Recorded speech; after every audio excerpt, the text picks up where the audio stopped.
Nuts. You thought?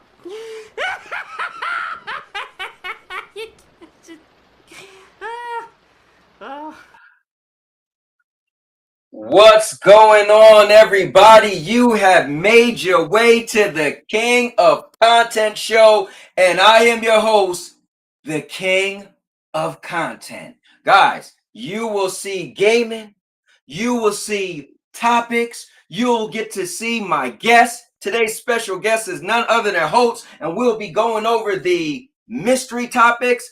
I have two topics that he has no clue, and he'll have two topics that I have no clue what they are. Guys, it's going to be epic. Don't forget, guys, everything on this channel is epic because it follows my life since 2011. So, guys, you are going to have a plethora of content as you check in on the King of Content. And more importantly, guys, when you check into the King of Content, you're going to be entertained like none other. That's why I rock this cowboy hat, because I'm a natural born entertainer. Guys, you're going to get some dancing.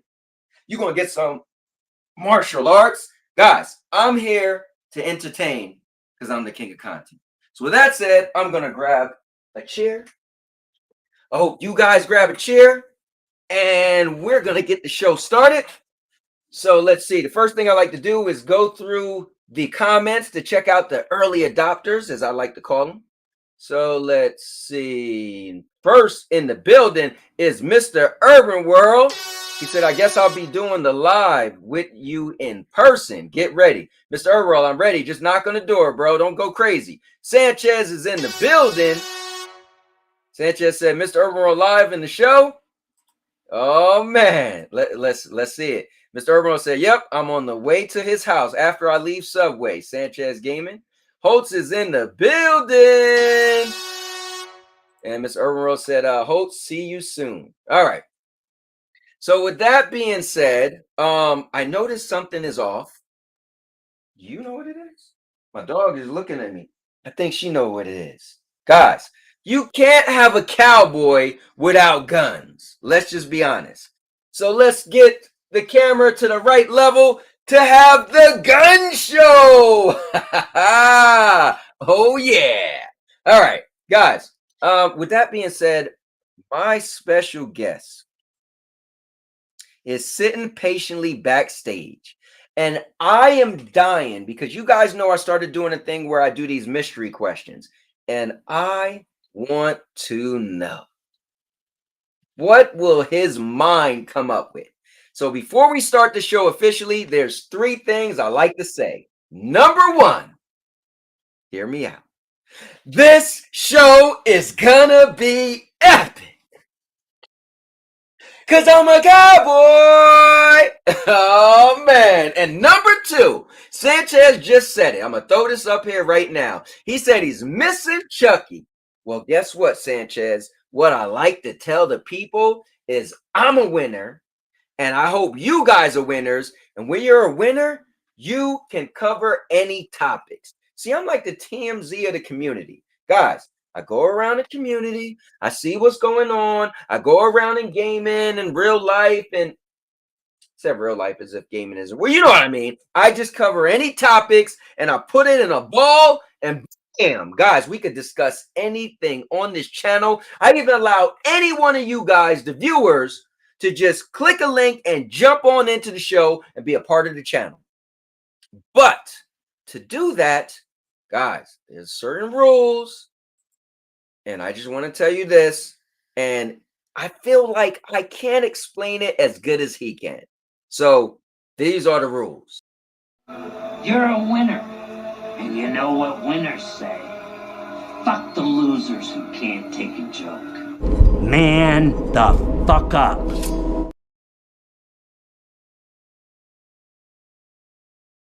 Yes, if you're going to join, guys, you got to man up, okay? Because I'm not here to babysit grown men feelings. That's not what the King of Content do. No, no, no. So, with that being said, we're going to play the epic intro that my guy, none other than Bruce Campbell, made for me, where it captivated the essence of the King of Content.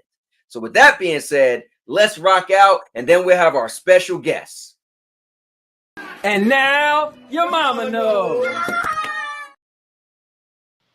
Bruce, unleash the baby god dragon!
Oh, yeah.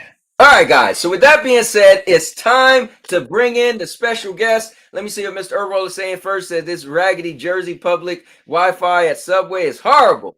Makes me want to go back home. Mr. Earl, our Wi-Fi isn't that bad in Jersey. Just calm it down. But with that being said, guys, now it's time to drum it up because this guy is one of my favorite people that I met as long as I've been doing content on the internet. Why? Because he is nothing less than epic. This guy probably has joined my shows more than anyone else. This guy, I love his perspectives. He's a nice guy. He keep it right down the middle. Even sometimes he's shaking his rattle, saying he's a selfish gamer, but he is the one, the only. Guys, give it up for my guy. It's your guy. It's Hoults, the accent guy. Let's actually get in view. Oh, cheers for that intro. It was lovely. And you're muted. Look, you're starting to be like Duncan. I'm not muted. No. Still can't hear. Not coming through. Nope. Look at your thing. As you're speaking, do you see it moving? Oh, wow. That's crazy. All right. So hold on. Hoults is getting it together, guys. All right. He's going to jump back in. Guys, this is going to be cool. So let me actually pull up my questions or my topics. And I actually got one. Let me see. All right, here we go. Bam! Can we hear me this time? No? Yes? Nope. All right, is it me? Hold up. Let me plug this in and let me just see if it could be me. I mean, I could hear the thing speaking to me, but let's see. All right, say something now. So can you hear me now? I can't hear you now. Oh, so that was me? Oh, he said I hear Hoults. Okay, that was me. So somehow I must have my audio was set up for my Stadia controller. I use it kind of like a Anyway, well, it doesn't matter. All right, that was on me. All right, so Hoults, how are you doing, man? I'm great. I was just actually thinking about Mr. Airworld and Subway. I was like, ooh, definitely want a Subway. And then we've got like, DJ Grom in the building. Big Oh shout yeah. out to him with, he's loving my angelic voice, which, I'm happy to see these guys in chat. So, I'm all good. I've had a bad week sort of with tech. Really? Okay. I was threading some wires to set up my Steam Deck, and I headbutted my mixer and broke a pin off. I broke a pin off my headphones, and they weren't cheap. And I just looked at it and I went, "Oh shit!" So when you get something new, you'd always destroy something else. So you're saying your head is that hard? it is that hard. I mean, look at the size of it. It'll break anything if it hit it. Oh man, this is funny.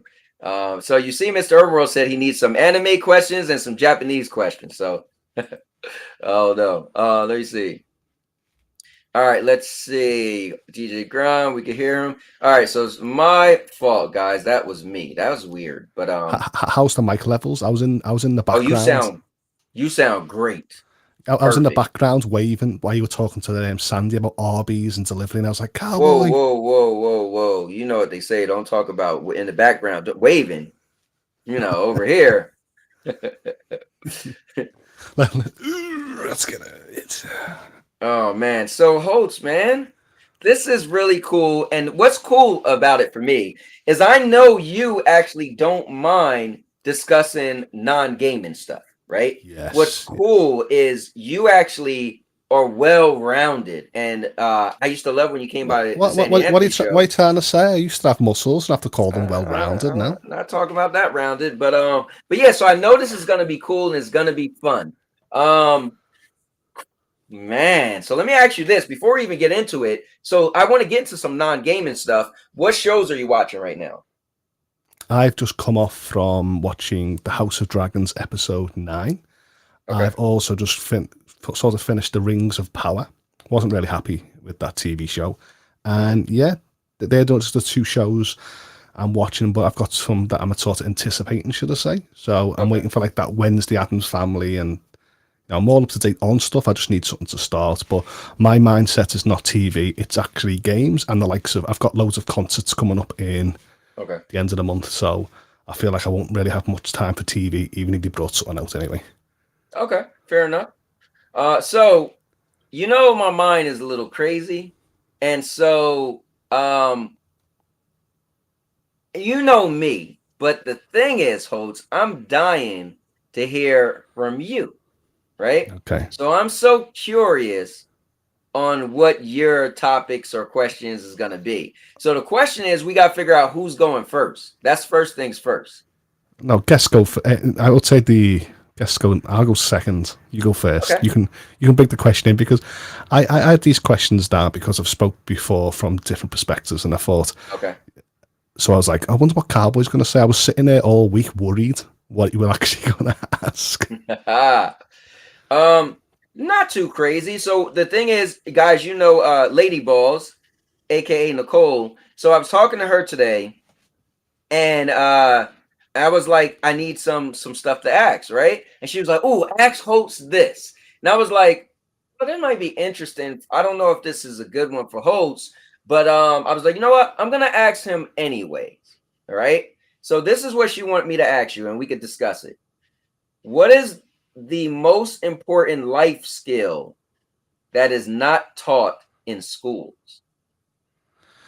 Life skill, I would definitely say street smart. You need street smarts because it'll help you in situations that the school in that environment would never help you. So in the end, how to be safe, how to get out of stuff, not get in trouble and stuff like that. So I feel like, it's street smart. You can't teach it. It's just got to be ingrained in you by your upbringing or the sort of idols.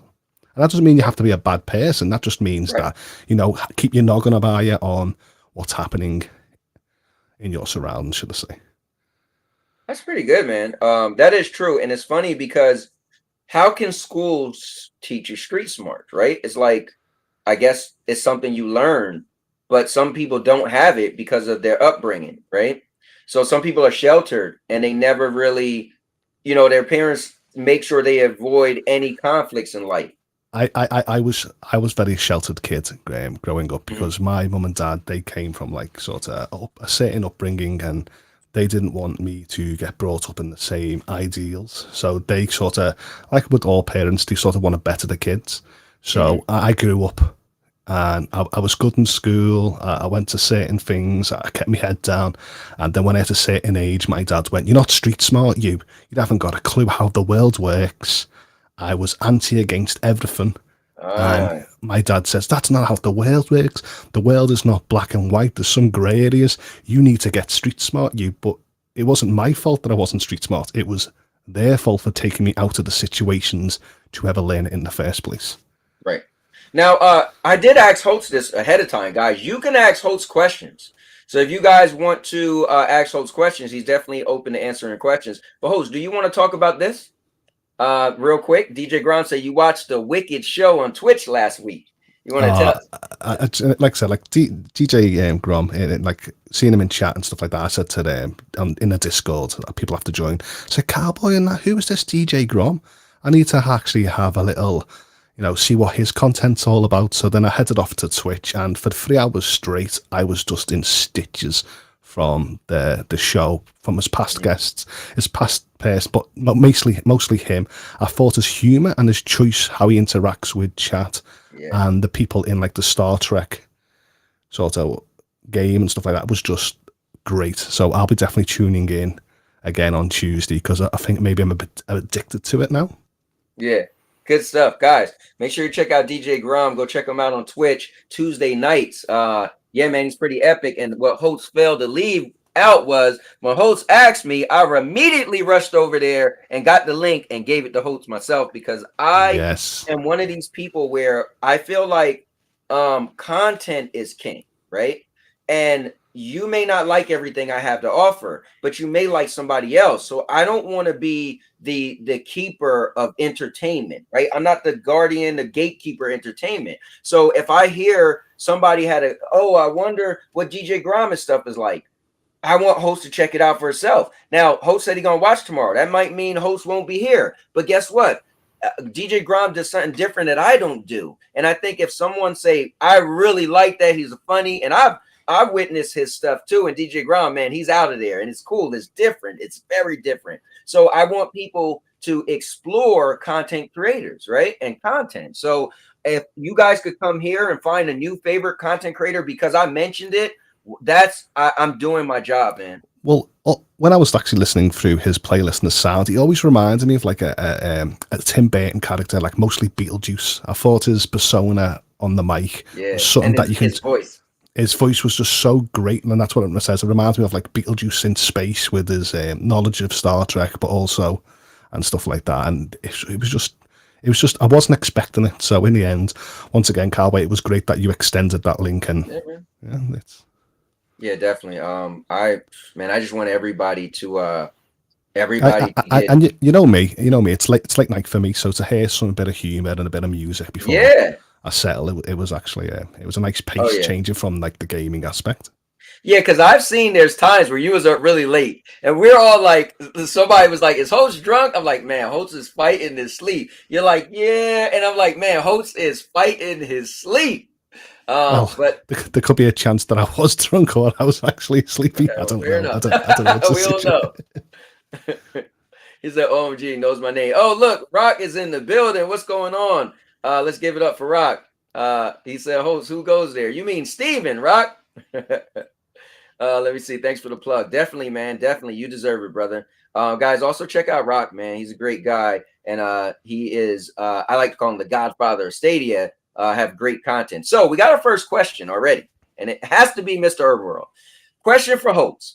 Has the first episode of Bleach lowered your expectations of the series? Yes.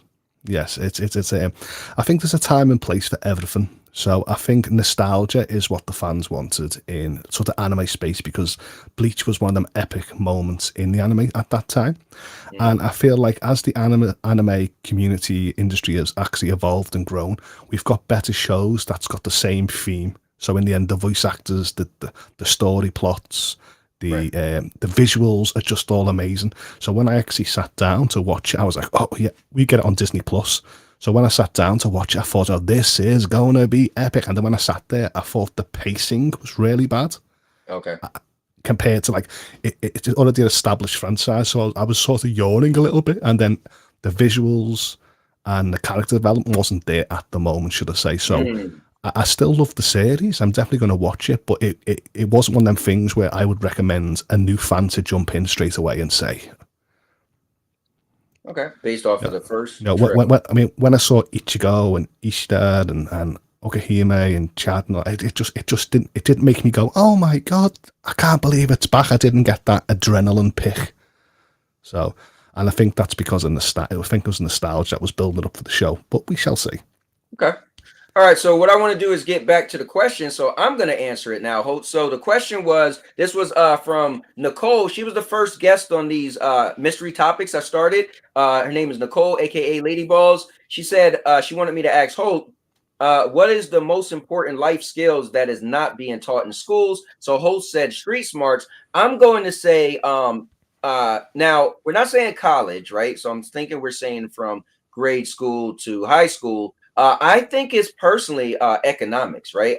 As far as like money, right? I feel like kids leave finances. Thank you. There you go. My wife is always here to help. Finances. I feel like kids leave at school and they run up credit cards, right? They don't get a good ideal of finances. They don't get an ideal of, hey, you got to pay that back. They don't get an ideal of, oh, I just get what I want and I don't really care, but that's gonna hinder them in life. That's going to push them. Like when I graduated high school, right?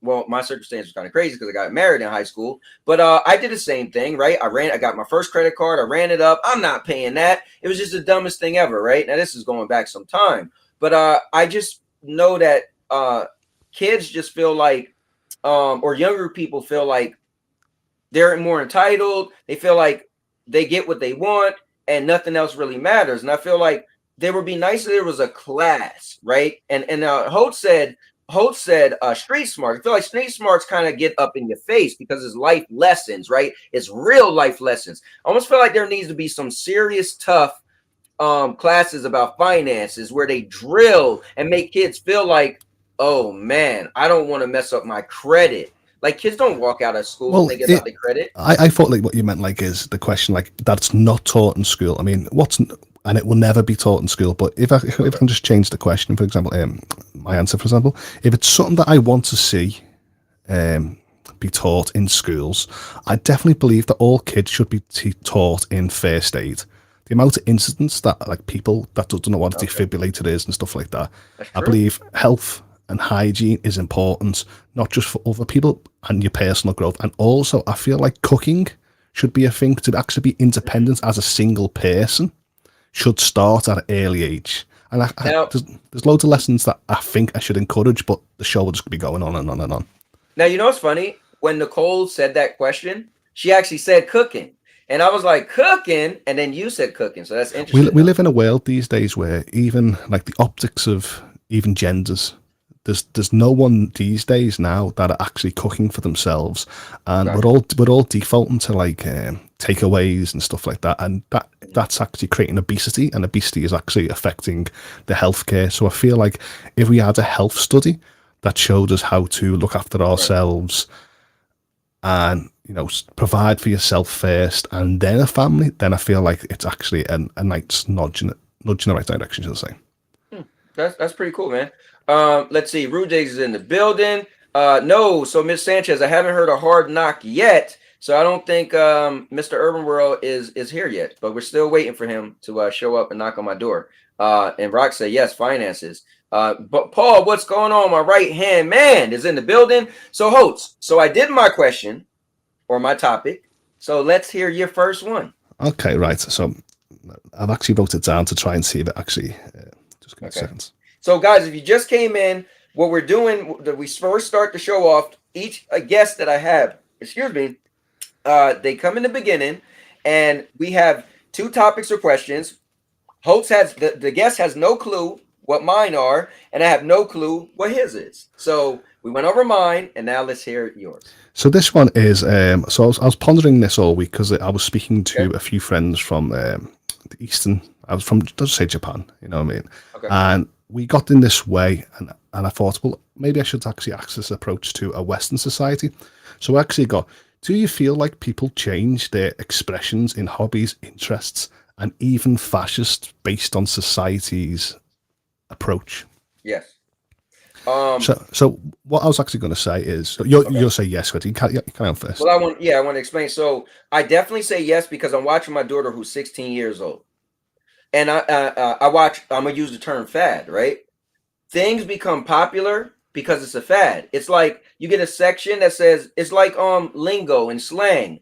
Like the kids just out of nowhere one day, my daughter just starts saying these new terms, and I'm like, you wasn't saying that last week. And then she say it and say it and say it, and then it run its course. And then you notice she don't say it anymore. And then she got a couple months later, it's a new thing, a new lingo, right? And same thing with clothes, and same thing with sexuality. It's interesting though. I watched this. I'm like, wow. So when I grew up, I was into heavy metal, and I wanted to be a sort of into gothic clothes, black clothes, and stuff like that. And my dad says, listen here, mate, you can enjoy something in life, but don't express yourself too much in society because you'll get your head kicked in. So I never ever went down that route. And there was loads of things in the streets that I wanted to speak about, like gaming or movies, and it was very nerd culture. And once again, as I had to learn to shut my gob in case what society would judge me. Look at that person over there talking about anime or Superman, or look at him over there wearing black. Right.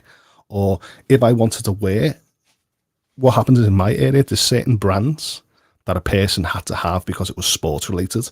And I felt by the time I actually could afford, my parents could afford that brand. If I was walking out with that brand, it was already outdated and moved on to a next thing. So even though I tried to express myself or even copy, it was always shunned upon that whatever I was doing was always wrong. And I felt like that put a sort of why bother attitude in expressing myself in hobbies and interests if every time I try to express in society, it's always a negative approach in the world, should I say. Yeah, man. I mean, that's so true. Like when I was younger, right? People liked certain things, right? And if you didn't, like me, I grew up in the area I grew up, it was more like predominantly black, right? And it was kind of like the ghetto. And so it was like, I couldn't say I liked Celine Dion. I couldn't.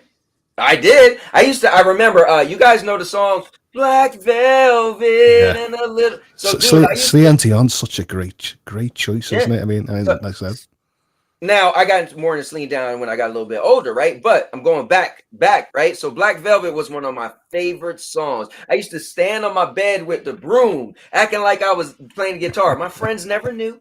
I wouldn't walk out my door and let them know I was jamming out the Black Velvet, right? So when we get into, I do feel like people follow trends. People get into things because of society. Yeah, man. 100%. I was actually dating a woman once, and like sort of mid-relationship, about a year and a half, 2 years, and then she went to me one day, when did you start to become weird? And I was like, what? She went, yeah, you're wearing glasses, you like heavy metal and rock, I just caught you watching anime. And I'm like, I've always done this. And my friend's like, what you on about? He's always been like that. So in the end, I had a different persona with my girlfriends at the time compared to my friends that knew me all my life at the time. And they were like, well, I would never have got with you. I thought you were like cool and trendy. And I'm like, well, can't it be both? But in their mindset, when I expressed my real self, like I love piano, I love art, they were like, since when? And I'm like, always. So. Oh, wow. That's crazy. Yeah, I mean, it's definitely a good topic. Let's see what the chat are talking about. Remember, guys, Hoults said he doesn't mind answering questions. Here's Deep. Sanchez said they should learn of misinformation on social media. Chariot Man Gaming is in the building. What's going on? He said, what's up, Hoults? So Miss Urban said, I remember this new chick at my school gave me her address, and my heart was beating so fast I almost collapsed on the floor. And I'm keeping this rated G. These are my school memories. Fair enough. All right, so here we go. Question for Hoults. What was the greatest television show from the 1980s, and why was it Knight Rider? Well, Knight Rider is a good choice, but I definitely, speaking about 80s TV show, was always a fond memory of me growing up because the person I looked up to was my father. And in the 80s, he was watching Star Trek, Lands of the Giants, Planet of the Apes, Lost in Space. And yeah, I just remember sitting down, being a young boy, just being blown away about these TV shows and the likes of like late 80s was like Quantum Leap. Yeah. And stuff like that. And I just remember being amazed by the science and the technology behind it. And that's like the nerd in me. So I remember looking back in the 80s, thinking to myself, wow, it was a good time for TV. And I think that led into the 90s, but then after that, it sort of just dropped off. Yeah. Now, they got another, they brought Quantum Leap back, right? Is it the same? Is it the same cast or is it sort of like... No, it's like they remade it. No, I stay away from remakes. Stay away from remakes. It saying like the 80s and stuff like that. I just like I've seen Halloween. I've seen your Halloween review, and I remember just saying to people years ago that I was never going to watch the new Halloween movies. To me, Halloween's going to stay in the late 70s, and that's where it's going to stay. Oh, wow. I'm never going to trust remakes and reimaginings of TV shows and movies because I feel like it just destroys what I had. It destroys your memory of it. Well, here's my thing. I do like creativity, right? So I'm all about creativity. Like, here's the thing. I rather have than not. So let's say they decide, hey, we want to remake Halloween, right? I'd rather you try it and I see it and I say, man, that was terrible. But I rather that happen because I always would wonder, I wonder what it would have been like if they did this, right? And so shoot for the moon. And if you miss, well, at least I can say I had it. And then I could complain how terrible it was. Supposedly when I seen some reviews, it made a lot of money. It's made its money back, but I'm sure it did. It's just sort of average at best. It's not like one of them moments that you sit there and say it was all-time cult classic following, should I say. Mm-hmm. So the cool thing is what I'm doing, guys, is I'm merging a lot of my content together. I'm trimming the fat, so to speak. So I was telling everybody I wanted to do this by October 31st. So if you guys seen my tweet I put out there, I decided to speed up. So I'm going today, starting today, as you guys see the new background. I'm condensing a lot of stuff. I'm simplifying the channel. And so little by little, I will be merging things. So today, actually, after Hoults and I get through this stuff, I'm going to do my first ever movie review on here. So I'm not going to, gone are the days of me doing my movie reviews where I do pre-made. And I know some people like them, but it wasn't heavily viewed, right? A lot of people didn't watch them. And so I feel like I could take 3 minutes and just do it on here instead of all the editing I do. And not everybody really care to even watch it, if that makes sense. So anyway, we will be doing that today at some point in the show. So and then I'll rate it from 1 to 10. But even just going like from the sci-fi points, I was also sort of like from my mum, from the supernatural point of view. Mm-hmm. There was like detective shows like Randall and Hopkirk, which was like, and there was like all these supernatural elements that my mum's TV shows used to watch, and I remember just being amazed by the idea of the supernatural world. So in the end, the 80s was one of them things that inspired me to believe in science and supernatural. Let me ask you this, Hoults. Did you used to watch X-Files? X-Files, used to love X-Files, dude. The truth is out there. Yeah. I always feel like I'm Mulder, man. Scully. I'm like, oh, go ahead. You have to see the proof to believe it. I got to.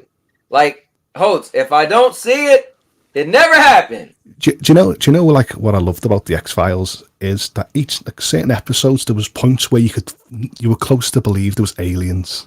Yeah. And they just sort of left on a cliffhanger that made you think, wait, there was that an instance where I've just saw it, and you start believing that you're that character. Right. It was always just out of shot or something weird that was happening, but. Let me see. OMG Hoults is giving us Blue Steel. All right, let me see. Hoults, what's your favorite horror film? Can it be new or old? Nice. Horror film. See, when I grew up, I was really scared of Poltergeist. Okay. The whole thing about ghosts just really petrified me. The evil ghost, because I always believe, like, how can someone like your loved one or good people in life cross over to the afterlife and then they become like these monstrous creatures trying to get kids? And when you're a kid, you've sort of got an overactive imagination. So anything from those like static or what right. It was always them instances where the horror sort of give me cold sweats and nightmares and stuff like that. So, but do you have he want to know what's your favorite? Yeah, so that's the whole point is it's so hard to look back in movies unless I had a list and started pulling it out of my head. But I want to tell you this one moment. My nan was a very Catholic lady. She used to say Hail Marys before bed and stuff like that. And she used to always tell us that her house was haunted. And then one day... Your house? Her house. My house is haunted. Okay. But her house was haunted. She used to tell us stories as kids when we used to stay over. And because my nan loved horror, she used to... she put this movie one day that I watched. And it's set in on a cruise boat. And then what happened was it was this demonic cat that was possessed. And if the cat could sense that you had evil intent, it used to kill you. And I can't remember the movie, but I remember just being horrified, absolutely horrified at the idea that possession could happen in anything. Right. So she always used to scare the living Christ out of me, no pun intended, in life, because that's the way her humour was. So I think that my nan was a good horror storyteller, better than any movie. But of course, I grew up with like Stephen King and stuff like that. So okay. I'll tell you mine's, not that Nerds World asked me. I had a big obsession with The Ring. The movie The Ring, dude, I watched that so many times. I was like trying to figure out but they never said where she came from. I used to talk about it all the time. And so I loved that they kept, they made 3 of them and I got to find out where Samora came from. They, but part 1, man, that was like the first thing to me where you got 7 days to live and you got to figure out what can you do to break it. And then spoiler, without spoiling it, how, she broke it at the end. I was like, what? I hope you all seen The Ring by now, unless you don't like horror movies, but. See, to me, like the Jason, Halloweens, and the Freddy Kruegers of the world, they never really scared me. I thought they were very humorous in that. The horrors that really scared me was sort of where you let your mind race. For example, you never actually seen the horror. It just built up and you knew the narrative. You knew like kids were dying or something was happening. And then you see it at the end and it's that big old-fashioned scare moment. Oh, man, yeah. I wish I got a Freddy versus Jason part 2 also, but it never happened. Let's see. Oh, Obi Rose is in the building. Obi, I hope you had a really good show today. Guys, Obi's show now is at 5 p.m. Eastern.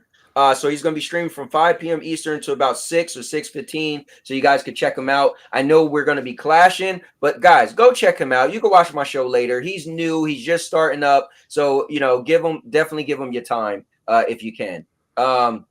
He's also a good friend of mine. Let's see. So Hoults, I went first, then you went, and so now it's my time. So yes, that's how it usually works. Yes, this is how it goes. So are you ready for my question? Go ahead. All right. So Hoults, here we go.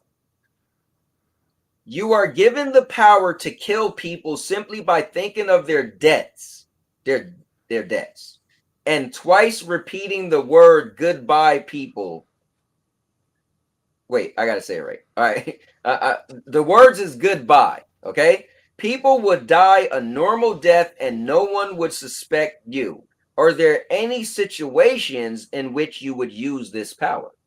Yes, I would definitely use that power. I have got no shame in admitting it. No shame at all. Man, you better not kill me, man. When you were saying that, the whole point is it's Death Note to me. I feel like I could be like Yagami.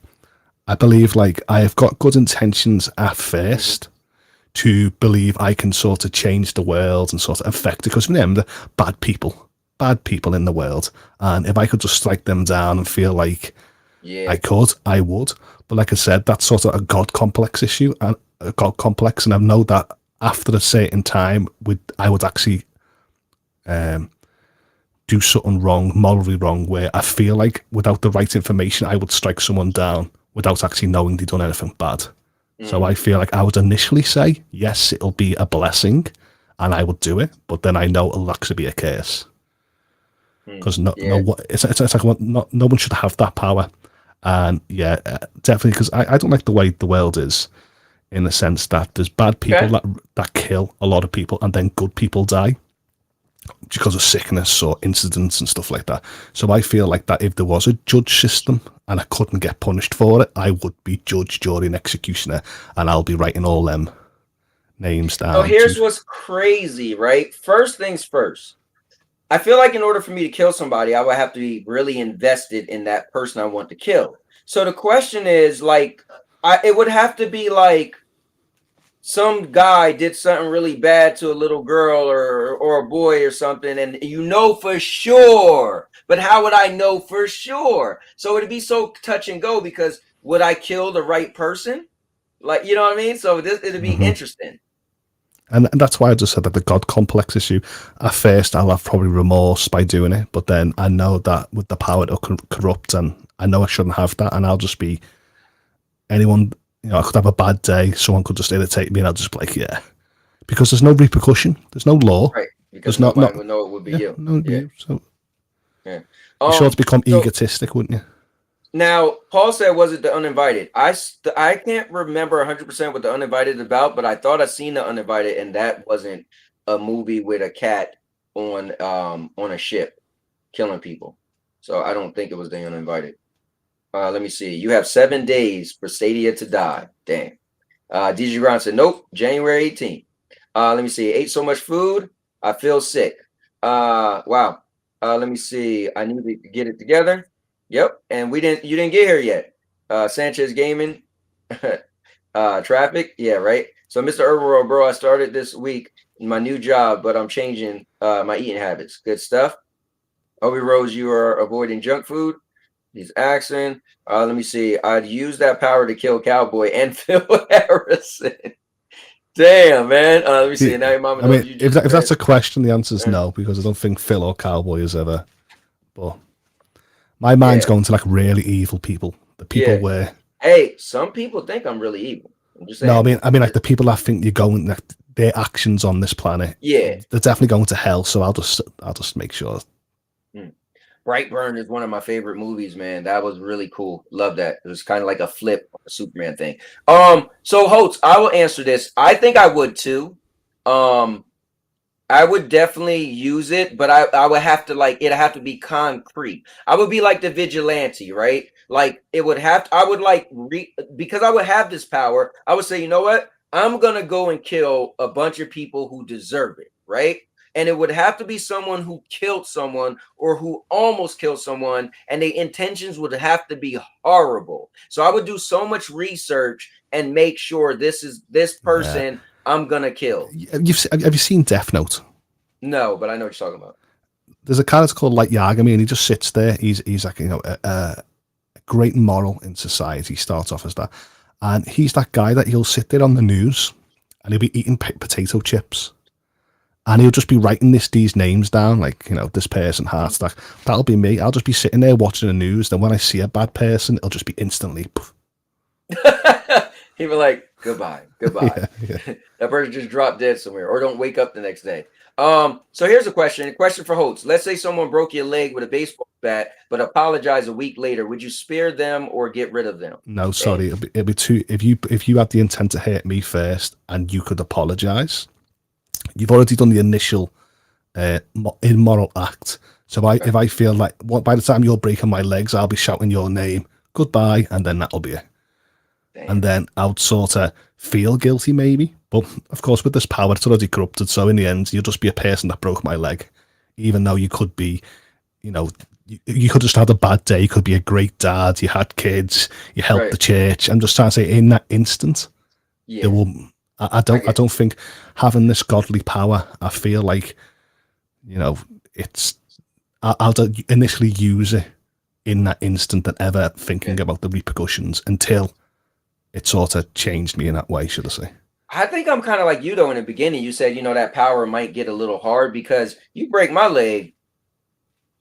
What would make me say, you know what? I need to figure out if they was having a bad day. With that power, I might be like holding my leg. What's your name, buddy?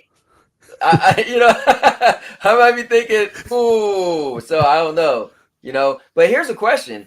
Rudig said, host, if you could play couch co-op with one person in the world, who would it be and what game? Wow, that's deep.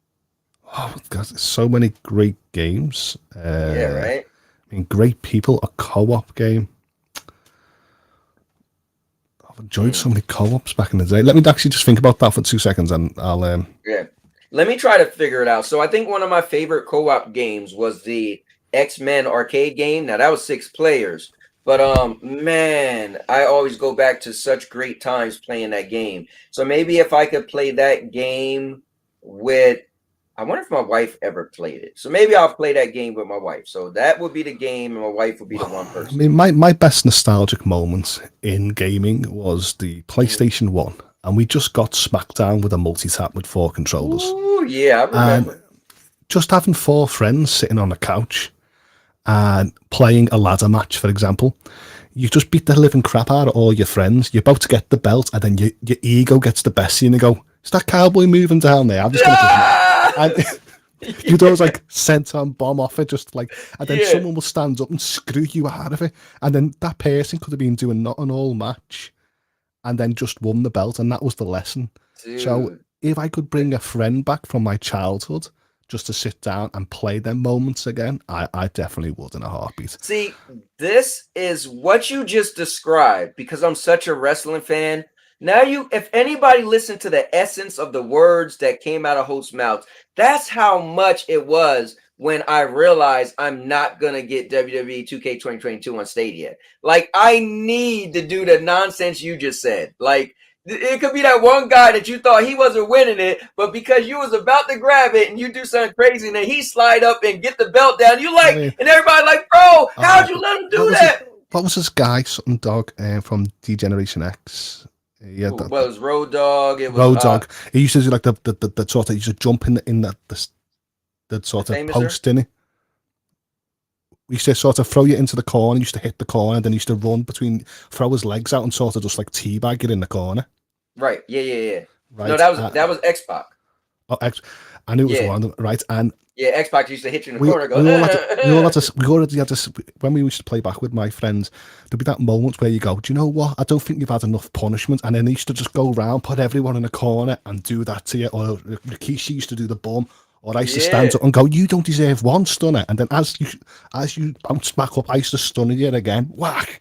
And then in the end, you used to say to your friends, know your place.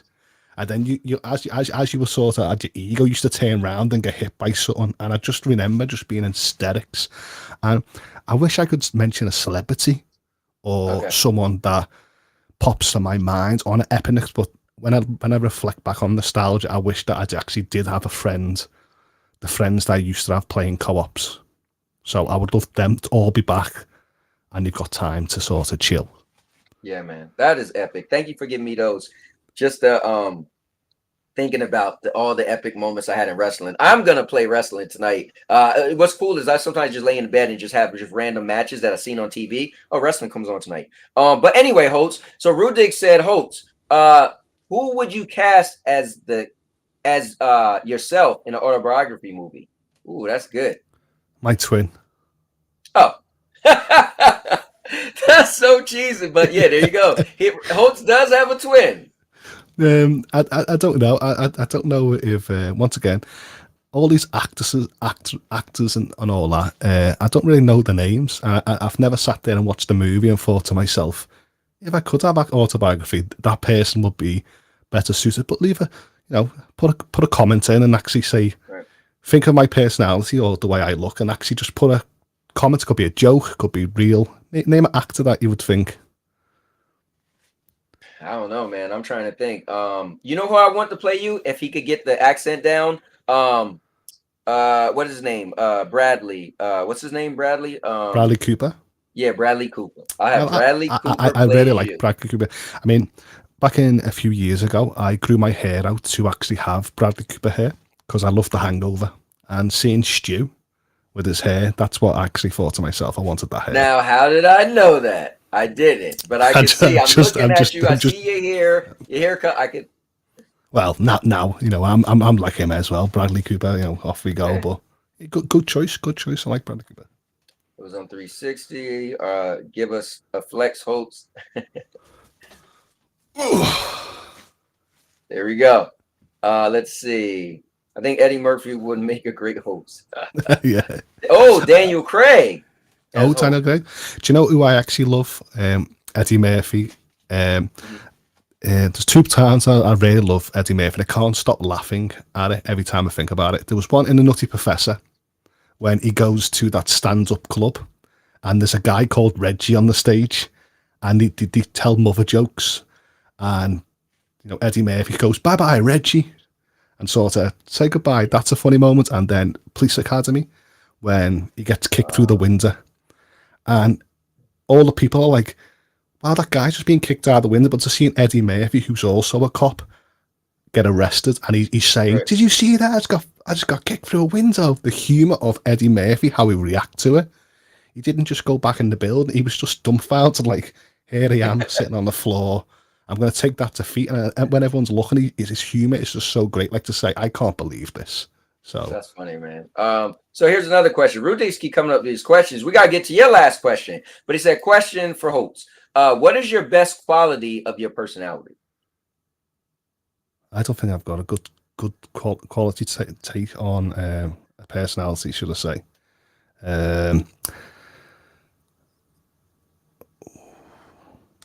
I want to say I love your kindness. Oh, love my kindness. Yeah, you've been on many shows, many podcasts, and people are, you know, you're always kind, man. This is cheesy because you know it's my mother. She always taught me. She always raised me, and I'm not perfect, by the way, in a sense. When I'm saying this, and my mum says, "If you've got nothing nice to say, don't say it at all." Yeah. And she just said it's better to put positivity in the world than negativity because you know there's too much negativity in the world. So I've just told you, growing up was very hard. I was bullied. The stuff that I wanted to express in life, I don't think I could express well because of the upbringing of the area that I was in. So I feel like in later life, I just decided to say, F it. I'm going to be the man that I want to be. There you go. With the ideas of, I wanted to be a father. I wanted to be religious. I wanted to be, you know, have kids and stuff like that. And I wanted to be everyone's friend. And I wanted to be just a nice guy overall because I feel like, why not be a nice guy? There's just too many a-holes in the world. So I feel like I could have balanced the universe out. But I've never sat there and thought to myself, it was a personal trait that I could write down. I would have just went to like the defaults, like humor, sarcasm, wittiness and stuff like that. But it's nice to actually hear that people say kindness. I think what's cool is when people don't realize you're as funny as you are. And when you say something somewhere else and people start like, wait, Hoults? And I'm like, dude, Hoults is hilarious. Like if they watch, bro, the day you reached and put the cap on, like Jersey when he was on there, that had me dying. The day you grabbed the weights, it was like, ugh. Like these moments need to be captured. I might have to go back to my stuff. It's a shame. I mean, I was laughing my head off, as I would say, because you know it's all about the punchline. Like the other week when we said about the anti-alias, the anti-ghosting, and I was about to say the punchline, and you just said it, and I said no. Let's just say it again. Why couldn't Stadia be on? Blah blah blah. Right. And then Vet went, I can't believe you said that, Hoults. That's like unlike your personality. But then you, Cowboy, was like, oh, you should have seen Hoults on my show. It is. Yeah, man. I think good tongue-in-cheek slapstick comedy is actually a funny thing. As long as you don't go too far in humour, I feel like humour can be a very good thing in life. So Obi said he thinks Dave Chappelle should play you. Lion is in the building. Let me see. The funny thing is that Reggie, let's see, laughing at Hoults. Let me see. Mostly Martinez is in the building. So what's up to you and me? The accent guy is in the building. Yes, he is. So I'll stop asking questions. Good questions though, man. What's up? Dave is in the building. Wish I could have asked Rudigs Oh man, there you go. Hold up. Wish you could have asked Rudigs what if he ever cut his hair during the interview. Okay, whatever. He told you. He showed a picture that he didn't have long hair. What happens was I think both of you were talking about like would you want to keep certain features or lose certain features? So I was just trying to say, would you rather keep your hair or not keep your hair, but like sort of in a youthful appearance? Like if you have to sacrifice something, you get like youth, or would you like to keep it and have it? It was just like in that instance, I thought like, well, that would have been good. Right. Yeah. And what's up? Josh Warren is in the building. Mr. Urban, I had a short hair yeah, see, he told the story, bro. He told the story 2 years ago is when he started growing his hair. Let me see. Oh wow, would have been interesting to see that. Let's see. Digigrass said, OMG, you're so cool, Hoults. Let me see. What's going on? Lethal is in the building. Oh, Nelson is in the building, so I'm here cooking. All right. A lot of people are cooking around this time. What's up, Mr. Urban? Oh man, let's see. Josh said question. All right, this is gonna be the last question, and I want host to ask his. And no, not the last question. You guys still ask question, but then after this, I want host to do his last question. Question: what is your favorite food? Hosts love to know what the cowboy is eating. I've got some gorgeous foods, and I've said this before on. When I was on the screen with Sandy over a year ago, I could name loads of foods, and people are shocked by the idea that a sort of Englishman can sort of have loads of foods that he actually likes, and the list goes on and on and on, right? But if I had to pick a dish that wasn't created by my family, that wasn't part of my sort of upbringing, that people wouldn't even know about, for example, I think the best ever dish I've ever tried is a garlic lamb chop with a Mediterranean salad, a Greek salad, sorry, not Mediterranean salad, a Greek salad and savoury rice with some garlic bread. I think the whole point is having that sort of infusion of flavours from the rice to the garlic to sort of feta cheese with tomatoes and cucumbers and red onion, dressed in a lovely olive oil, but also the textures and the colour of the plate always makes me go to that anytime I could try it. That's cool, man. All right, so listen. Now it's the last topic or question, and it's back in your ball game or back in your court. What is it, host? Okay, let's get it up. All right, check it out, guys. If you're just tuning in, we do mystery questions with the guests. Okay. So I did 2, host did 2. This is the last one. Have you ever boycotted something? Have you ever boycotted something in outlets of media before the release of the content, i.e. change of actors or change of style of music, for example, before you'd even listen to it?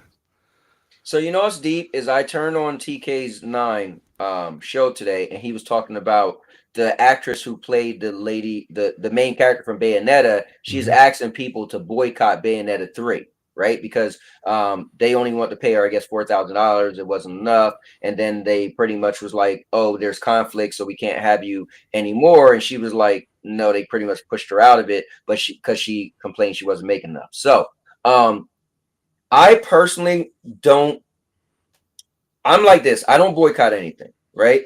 I also don't go to what do they call it? You know, when you go you go with a bunch of people and you're like, no. When you're what is it called again? You know, when everybody get together and they stand in front of a building or something and like protest, rallies and stuff. Protest, yes. I don't believe in any of that stuff. For me personally, I'm one person, and if one thing I don't like, I just personally won't watch. It's like I said many times, you guys don't watch like my content, don't watch. Now I'll be public. I got annoyed with Lo-Fi because Lo-Fi on his channel said, hey guys, don't unsubscribe to Cowboy and don't watch his content. I'm like, whoa. Now I've said many times don't watch me, but I'm not gonna say don't unsubscribe. Here's the thing with that. First of all, if Hoults was monetized and he was making money, or even if he wasn't and he want to be monetized, if I say unsubscribe to him, one, let's say you're mad at Hoults and let's say you calm down. Well, if you unsubscribe, then his stuff isn't going to pop up anymore. So you literally unsubscribe and you're like literally killing, right? Let's say you're emotional right now, right? But you might not be. So I feel like, and unsubscribing also does a certain thing with YouTube as well. So there's a lot of factors. So I would never tell somebody unsubscribe. I personally, to answer your question, right? I just wouldn't, like, let's say there was, the new Jay-Z album's coming out, but it's only him and he got no other artists on there. I'm like, I like collaborations. I'm not gonna tell you don't listen to it or don't buy it. I'm just not. So I'm not into into that. But that's now where this actually question came from. I was actually once again I was speaking about it from music that I did in the day. There was a band I used to love in the 90s called Korn. Yep. And they had sort of like, I believe was a heavy metal sort of new metal opinion. And that was me putting the stereotype on the band that when they actually came out and started releasing dubstep, what they branded dubstep, I was one of them people that joined in, that like sort of hate on the internet. I can't believe that my favorite band's changing. I can't believe this, thinking I had any power to change the sort of creativity of a band. And there was a message that came out and went, you guys, if you're not going to sort of evolve with us, then just stay in 1997. And I remember thinking to myself, I will, that's the last time they're ever getting money off me. And I remember thinking, like, why didn't I just still support the band? And then over the years, I did actually like their take on dubstep. It was just, I wasn't ready at the moment to jump genres, because I was happy in that sort of mindset. And then another one was back in the day with Metal Gear Solid. I just loved David Hayter as Solid Snake. Okay. That when he changed the sort of actor who played it to Kiefer Sutherland, I remember thinking to myself, that's it, it's over. I'm never going to play another Konami game again. Then I just played the game, or I've watched movies and all stuff like that with the changeover, and guess what? I liked it. I just thought it was very stubborn of me to be using words like boycotting and stuff like that without giving the content a chance to sort of inspire me again. Rudig's, okay. As I was looking through this, Rudig's actually thought you was vegan, but man, I would love to be vegan, but I just don't have the capabilities of. Yeah, you can't. Yeah.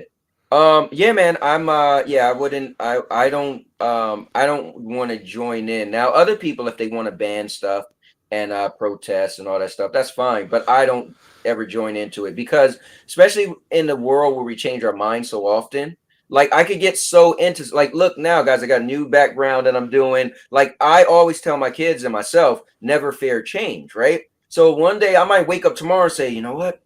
I want to do something different. But then last week I was saying, don't ever do that. And then I changed my mind. So, but you see, this is the issue. So like, now you just mentioned Bayonetta. Bayonetta is a game that I've already pre-ordered. I love the voice of Bayonetta and the character and stuff like that. And when I actually seen the news yesterday and today, I just thought to myself, wow, that's a very spiteful voice actor. I'm glad that I'm not supporting or changing my mindset, because this voice actor is only one instance of the development process. And I just thought to myself, in today's world, I've got more logic than I was back then. So I just thought, I'm going to play the game anyway.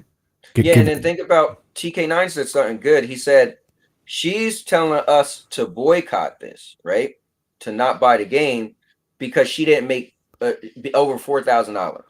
But what about the other people and other developers that had nothing to do with the bigger decision? Right? It's like I said the other day, people get on Phil Harrison. I said, how you know Phil Harrison was like, what? And they was like, bro, that's your job. You got to go out there and say it. And he probably disagreed with it. So we don't know. So, but there's a bigger picture, right? Now you can say I'm a boycott any project Phil Harrison get on, but what about the people, the other people, right? So, I'm just a each his own person. I just speak what I do. And I really don't have a problem with whatever you guys want to do. If I have a problem, I'll voice my opinion, but I still think you should do what your heart is telling you to do. No, it's funny, right? So I didn't like dubstep. Didn't like dubstep when it first came out, right? It just done my head in, because like I said, I was stuck in that mindset of rock and heavy metal, and no one ever told me I could sort of like everything. I pigeonholed myself, and it was only when I was playing. Like me with gaming. It was only that when I played Mortal Kombat and Skrillex done the soundtrack to Mortal Kombat Yep. that I thought to myself, "Oh, this is amazing!" And my friend went, "You do know that they actually done a song with Korn, the band that you sort of just boycotted last year?" And I was like, "When you play stupid, did it? When?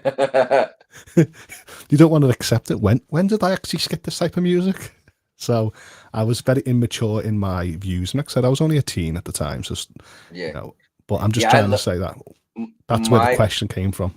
Oh, cool, man. That was really cool. My first favorite dubstep song was Cinema by Skrillex because they had when way before the WWE network launched, they had a trailer for the WWE network and Cinema played in the background. And I was like, and it's showing the wrestlers and it's like talking, it's like it's coming WWE network. And I was like, the WWE network and the beat was so good. I was like, and it's like Cinema. Dun, dun, dun, dun, dun, dun, dun, dun. I was like, what is this music? So yeah, I was a big fan of dubstep. I do have to say that the wrestling days, when they used to bring the wrestling CDs out of with all the famous intros, I think that actually changed me. Because like I said, some of them were famous artists that wanted to collaborate with WWE superstars at the time. And I remember that sort of helped me change my mindset in like perception of people, should I say. Definitely, man. All right. So, Hoults, thank you very much as a guest. We got through our things. You was on here longer than I thought. I definitely stay as long as you want. What I want to do is switch the topic real quick. I just want to do give me a 3-minute movie review, 5 minutes at the most, and just sit in the background. If you want to come back on, you can. I know it's late for you, but I would love for you to stay as long as you can. It's a pleasure, guys. And I was going to get, as Mr. Airworld knows, I'm probably going to get a Pepsi Max and I'll be back in the 5 minutes. All right. And I'm going to tell you I had something today, but I'll tell you when I get back on. For the first time today, I had, it says it's the world's first draft soda, Pepsi Nitro is called. So interesting. Okay. Yeah. Well, see you then, chat. Enjoy this little segment. All right. Be right back.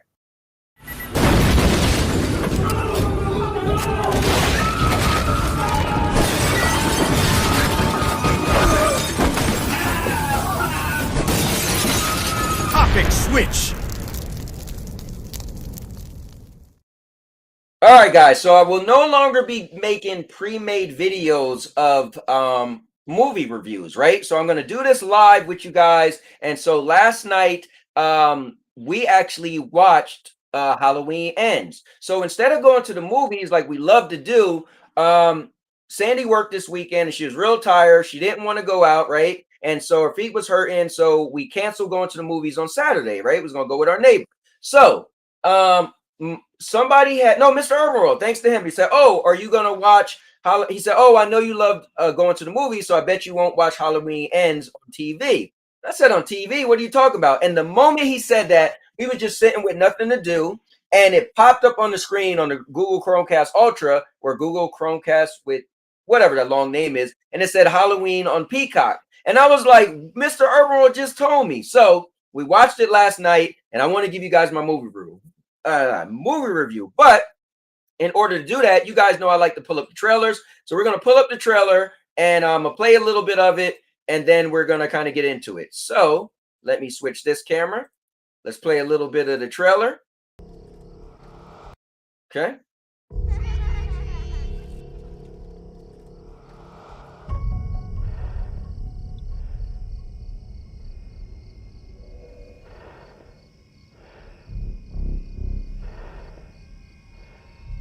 Don't worry, I picked a really short trailer.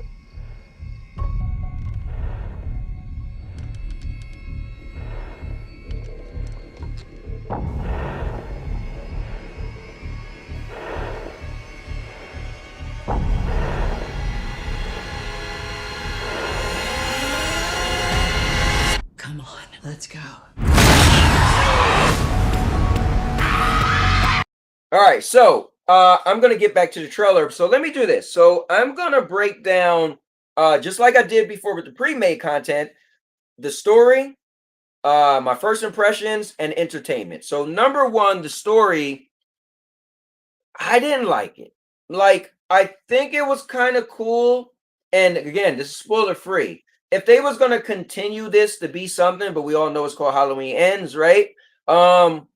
and nothing ever ends. So is it really ending? I don't know. But the story for me, I didn't like it. I felt like it should have been more about Michael Myers, right? This is supposed to be it from what they say. And I felt like they should have did more on his character. Now, over the numerous years and numerous iterations of Halloween, yeah, we learned some stuff about his character, but I just felt like they didn't focus that much on his character. So for me, the story felt a little short.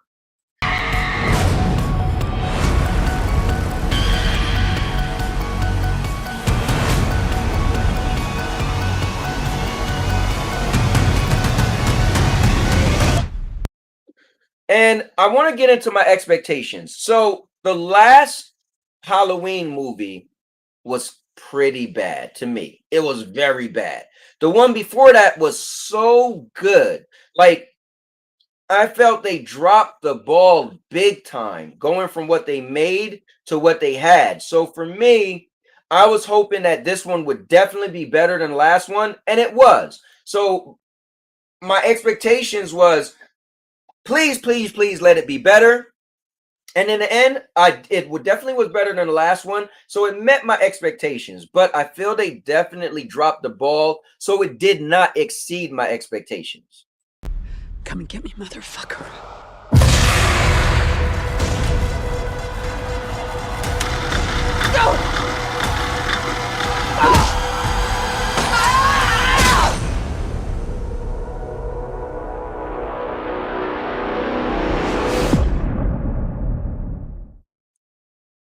Now, as far as the entertainment, it was really entertaining. I have to say that. Like, it was very entertaining. The only parts I didn't like that took away from the entertainment, because story is part of entertainment, was the story felt a little short. But the killing, it being like crazy and campy, like a horror movie should be, it definitely had that. So I will say that it didn't fall short on the entertainment side of it, as far as it being a horror movie and Michael Myers being a murderer. Now, as far as my overall 1 to 10, I'm definitely going to have to give this, I'm going to give it a 6. 6 being that it wasn't total like garbage, right? But it definitely wasn't great by any means. But I feel like if I give something a 5, I'm really, really low in it, and I really didn't enjoy it at all, right? And anything under that is just like, but this gets a 6. I was able to sit through it. I was able to enjoy it. I was nitpicking a lot, but it was good enough. But it was good enough as a horror movie, but it fell very short at being the last movie in the series. So that's why for me it couldn't get that. But guys, that's my review of Halloween Ends. I give it a 6. But now I'm gonna go back to you guys. I'm gonna open it up to the panel. I'm gonna let anybody jump in and listen. Let's bring everybody back, bring hosts back. Let's switch this topic and let's open it up. And if you guys want to talk about gaming or whatever else, let's do it.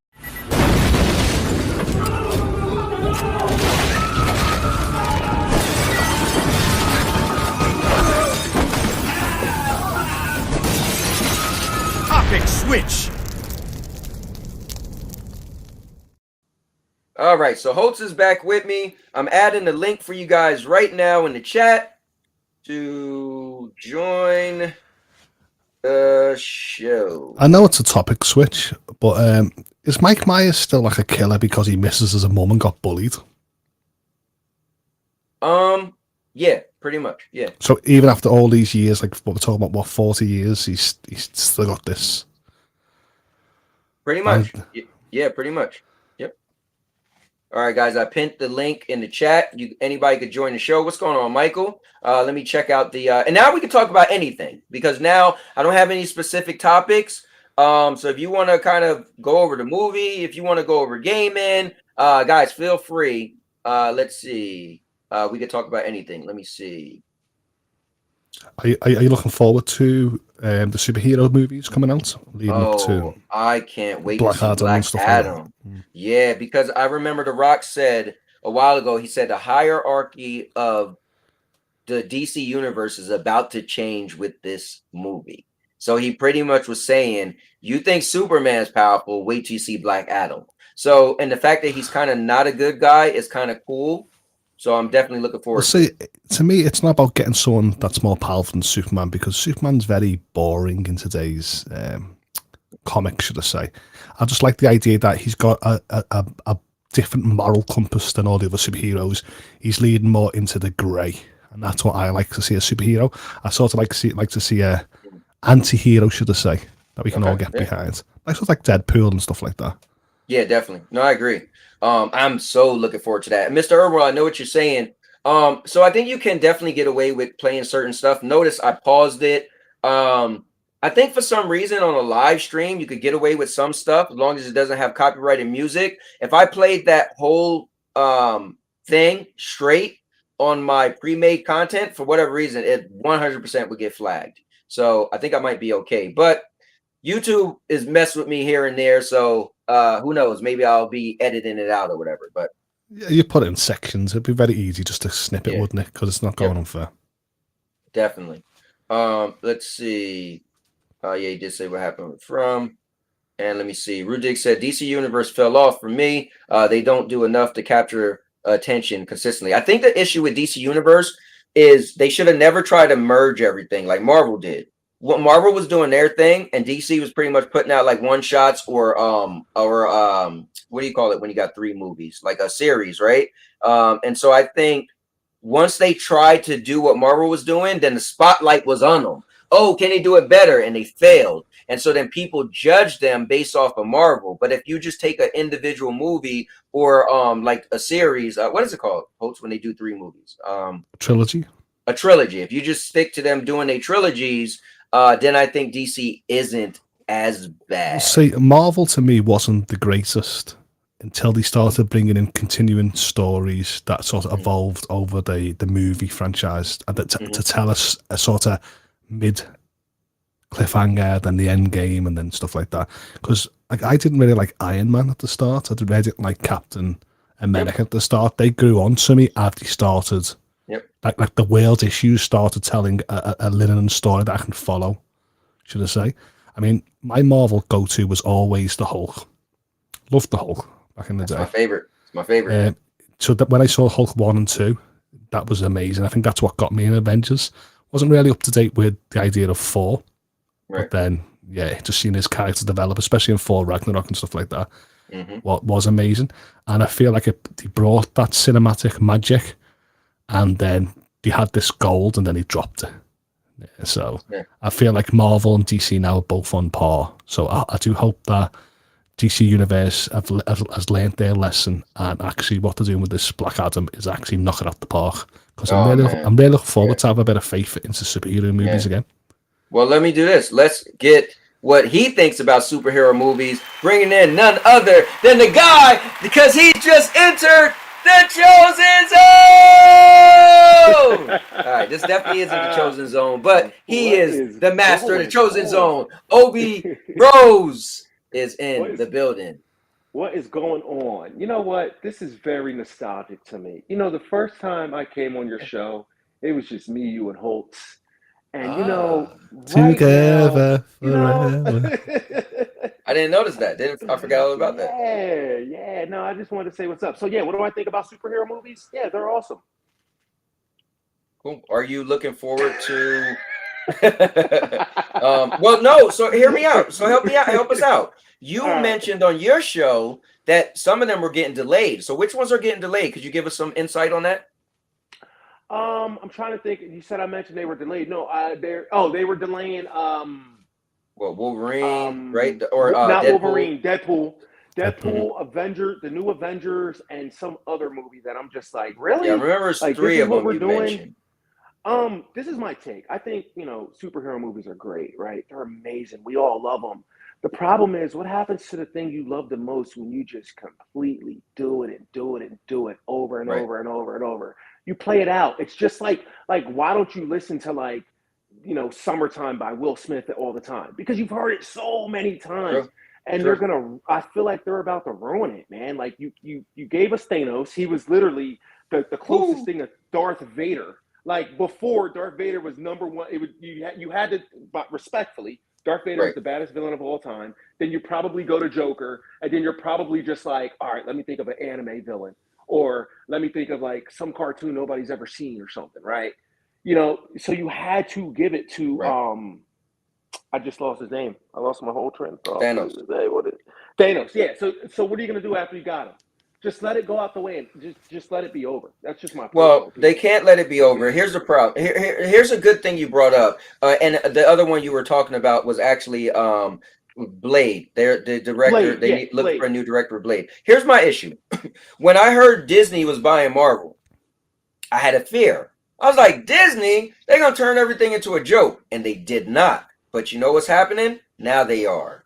Everything is becoming so much of humor, and I know Hoults love humor. He said Ragnarok, so Ragnarok was obviously very funny. But my issue is Disney is now doing my fear. Now these Marvel movies are starting to feel like they're Disney movies and Disney TV shows. To me, I don't really like too much humor. What Marvel's done in the past is put too much humor in for human's sake. Like if you watch Love and Thunder, that's just literally a joke that just falls flat every scene, right? So what I've actually learned is that I do love like my superheroes to be righteous and stuff like that, but that they're not my main characters of interest. Like in the DC universe, I love Constantine. I love all that characters that sort of got morally grey. They've got sarcasm. They're powerful, but they're not in the main sort of Justice League thing. So I love all the characters that are in the background, and that's what I love what Marvel was doing when they were bringing little snippets, golden nuggets in to sort of pad out the Avengers. That's what I like to see in my superhero, the dark, knit and gritty side of it. Well, here's my issue. And that's why I like Batman, because Batman is dark. I love him. I love his characters. I love the psychological path to psychos and all that. I don't just like all that, you know, for love and justice and all that. It's good in some movies, but sometimes I just like a little different twist on my superhero. I think the issue is, what can they do now? Obi just told you. He's comparing Thanos to Darth Vader, and it's true. Thanos was such a great villain, but it's like, and then hold on, hear me out too, Hoults, is they killed off some of the most prominent heroes that's well-known heroes, right? So now you got people like the Eternals, and you got Shang-Chi, and people like, who the hell are they? So how do these people carry the Marvel brand when we don't even know these people, right? These people, like, once you sprinkled, you know, once you got rid of your Iron Man and your Captain America and you know, like, these are these prominent heroes that we were familiar with. So I wonder how Marvel is going to hold up now that they are, you know, they kind of don't have those heroes that we're all familiar with. Well, the whole point is, DC had a villain. He had Darkseid. I don't know how to say his name. He was going to be like this big, huge ultimate villain, wasn't he?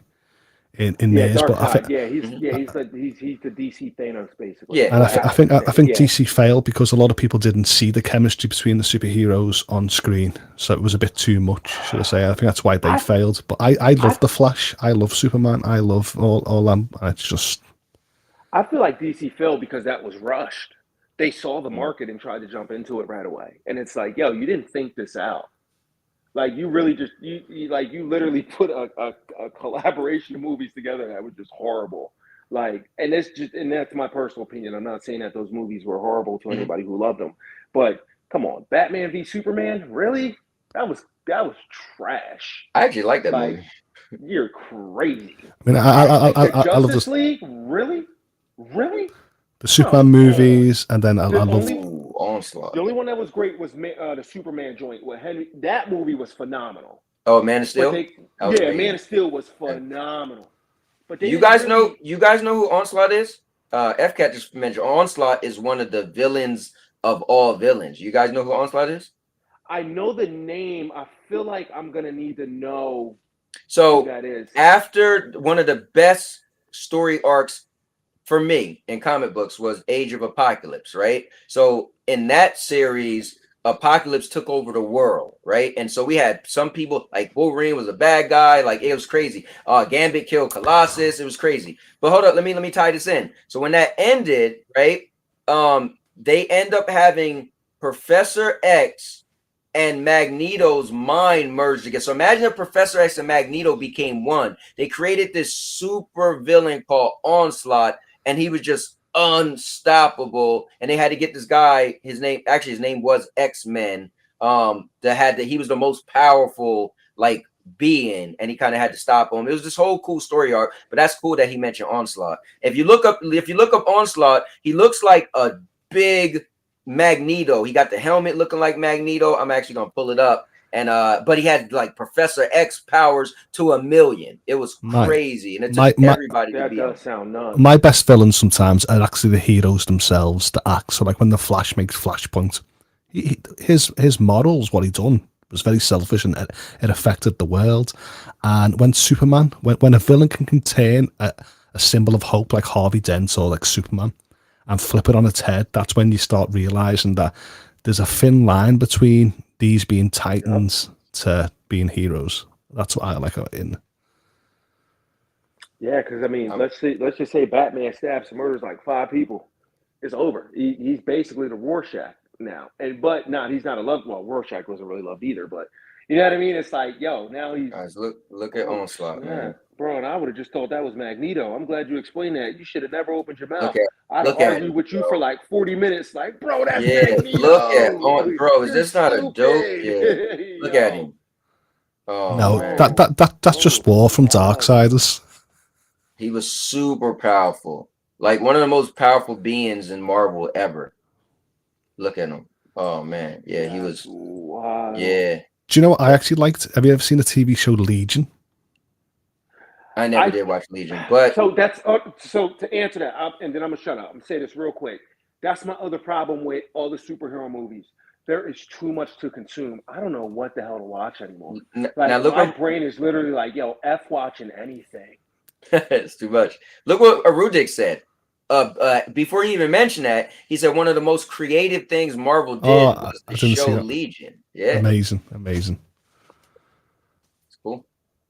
Let me see. He said, "Darkseid is crazy, and Superman has problems defeating."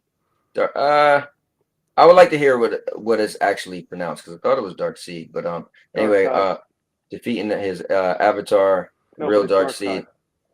Whatever you call it. Hey, listen, they did make a movie. I'm not going to stop if you say it the right way. Darkseid. But even Darkseid feared Doomsday. Yeah, Now, Doomsday was super powerful. Okay. Yeah, I thought it was Darkseid, but then I've heard people say Darkseid, so that's why when I mentioned it before, I didn't want to say it wrong. I just wanted other people to confirm it first. Yeah, I mean, a lot of people say it different ways. I have a lot of friends that was like super comic book geeks. So I don't know how it's Darkseid, but we know who he is. Now I wonder who came first. Who did they create first, him or Thanos? I almost feel like I think Thanos was probably before, because you figure Marvel, I watched that thing and I think they said that they were literally having like comic book wars. They were trying, they were writing faster than they could print. I thought somewhere I heard Darkseid was first. I'm not sure, but well, if Superman's like probably the initial superhero in the comic space, I would have thought that he would have had a rival. I mean, I know it could have been Lex Luthor, but I feel like that other rival like could have been created before Marvel, should I say? But I don't know. There was all like that Stan Lee and stuff like that. They were yo-yoing between each other, weren't they? The comics to get who's the best heroes on comics, should I say? I mean, it's so subjective because we have different tastes. So that's always going to be an issue with comic books, is that you said you like the Hulk. I like the Hulk. Somebody can't like Obi Rose. He was like, dude, why you pick the Hulk in Marvel Avengers? I'm like, why do I pick the Hulk? All these people with superpowers. Why not? The big dude who's green and he's strong. Him. He's strong. Wow. He's strong. Wow. What an Avenger. I'm a strong, screaming, smart guy. I'm not coming at him, but come on. Yeah, but come on. I'm listening. He had other abilities, like he could like breathe in space. He had like unstoppable power. It depended on his range. Yeah, he's like, you know, he has, you know, he was immune to like gamma radiation, stuff like that. And in the end, it's just like just one bad thing that happened to Bruce, and it just triggered it. It was just an uncontrollable. I don't want to say weapon, but that's what it was. He cut it. I'm gonna say this. I'm the sell me type, and I'm gonna tell you right now, you're gonna have a very, very hard time selling Hulk woman. Yeah, I mean, bro, you like I'm Batman. here to listen to it. You like Batman, so you already like trash characters. So if you like Batman, it's impossible for you to like the Hulk. It just makes sense. Like it's impossible for me to dislike the Hulk. Let me tell you something, bro. Let me tell you something, okay? Hey, Rudigs, it's not Mr. Manhattan, it's Dr. Manhattan. Dr. Manhattan. Yo, Dr. Manhattan. Yo, he's not lying. Dr. Manhattan is no joke. But maybe Rudigs just like to see giant naked men. I mean, I'm just saying. You know? Yo. Oh, let me shamefully plug this right here. Your boy is only 3 trophies away from becoming Elden Lord. Yeah, man. That's cool. Now, does Lion do it already? Yeah, Lion Ben had the plat. But I that's why I said that, because I know Lion's in the chat, and I can't type in the chat. So I want to be like, yo, your boy Lion, keep up with your boy Lion. I already know what he's going to say. With your power level, you should have more than the platinum. You should have 3 of them. I know what he's going to say. I just love messing with him. Lion's my dude. He's super cool. What? His power level's over 9,000? Yeah, I know. No. Right? Mr. Herberwell is asking you, Yu Yu Hakusho better than DBZ. What do you say? Oh, after the argument that we got into about that, yeah, go Yu Yu Hakusho. Way over DBZ. I'm not doing that to myself again. I learned the first time, Mr. Urban. So I don't know if ISO's trolling you. I could hear you both fine, but he said I could barely hear Obi. But what's going on, ISO? I can hear you great though. ISO? How you doing, ISO? I was saying this on a panel last week when my microphone stuff was like, I think since Melon's incorporated some features and stuff like that from like Streamlabs, it's just threw everything off. I mean, I heard myself perfect, recorded perfect. That when I was looking at the levels, everything was in perfect range, but the amount of distortion and reverb, I just didn't understand because the computer was telling me this. So some people in chat was like, oh, you're too high. Some people in chat was like, you're too low. So I feel like it's definitely streaming. So look, Rudik said, wow, Cowboy, you trying to pull some S on me. I'd beef with you, but I'm vegetarian and I ain't going to touch that. Fair enough. Yeah, he said, I'm not trolling. Iso said, I'm not trolling. He could barely hear you. Oh, yeah, I don't know. I'm so sorry. I don't know why. Yeah, my ear, you sound great here. I'm curious. Let me hear you on stream. Let's see. That's one. I can hear you great. The ISO, something's wrong with your with whatever you're using. I think it's definitely preference. Like I said, a few people last week, loud, too low. It could be phones, speakers, it could be anything. That you actually, there's definitely something wrong. I have no idea what happened with you, Hoults, when you were in my stream earlier. It's like the sound just went blank. Yeah, it was like, there was a minute delay, and I was like to myself, I could hear you live, but when I was speaking, it just wasn't translating over to the show. So when you actually thought I was speaking, that was like a minute ago. But like I said, your voice and your actions came to me instantly, but it just Yeah, Rudy said Obi sound.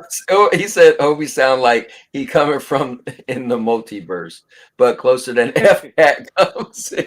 Yo, I can't with y'all, man. Yo, bro, y'all ain't no good. Oh man, I can hear Hoults and Chump fine. Like, bro, I just literally played you through my phone, and you sound fine. All right, cool. So I think he's messing with you. I think they both trying to gang up on you. But let me do this, guys. Let me pull up some stuff real quick, and see what you guys got to think. We could mention some of this stuff. All right, I'm not gonna be too much longer. Just letting you know, when the family gets home, I'm off. Fair enough. So we got so the voice actor for Bayonetta, she is asking people to boycott part 3.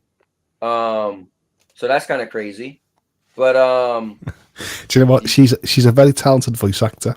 And, you know, I feel like she's got such sex appeal in her voice with Bayonetta.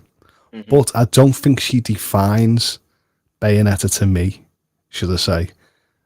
So I'm not really bothered, and I mentioned this before, by her actually skitting other voice actors and her actually telling people to boycott this game, and other people have sort of said they're going to boycott Zelda because of this, makes me think, wow, this is very spiteful. This, you should have just kept quiet and then see how because in the end she broke what was it, MDA?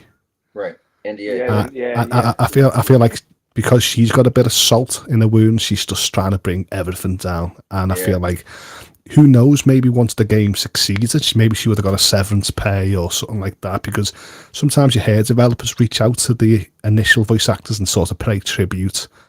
You know, she would have still had a job in sort of Comic-Cons and stuff like that, but now her attitude, now it seems like she doesn't want to do nothing with Bayonetta, and she just wants everything else to burn.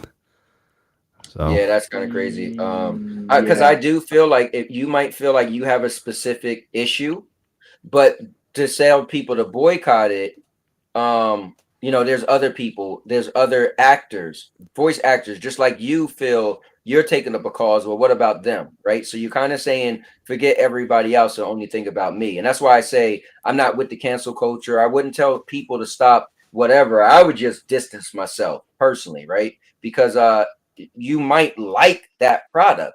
Like, let's say you love Bayonetta, and now she's like boycotted, and you're like, man, this is a hard place, right? But you're just a fan, so like what you want to like and follow that person, support them, but don't stop following other stuff if you don't personally want to stop following. So I would never tell somebody to stop. Like, Obi pulled this stunt where now he's streaming during my time, and but I'm not gonna tell people to stop watching him because he sucked.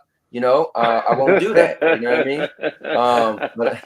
And you know what's funny? I play a lot. I play a lot of games and consume a lot of media.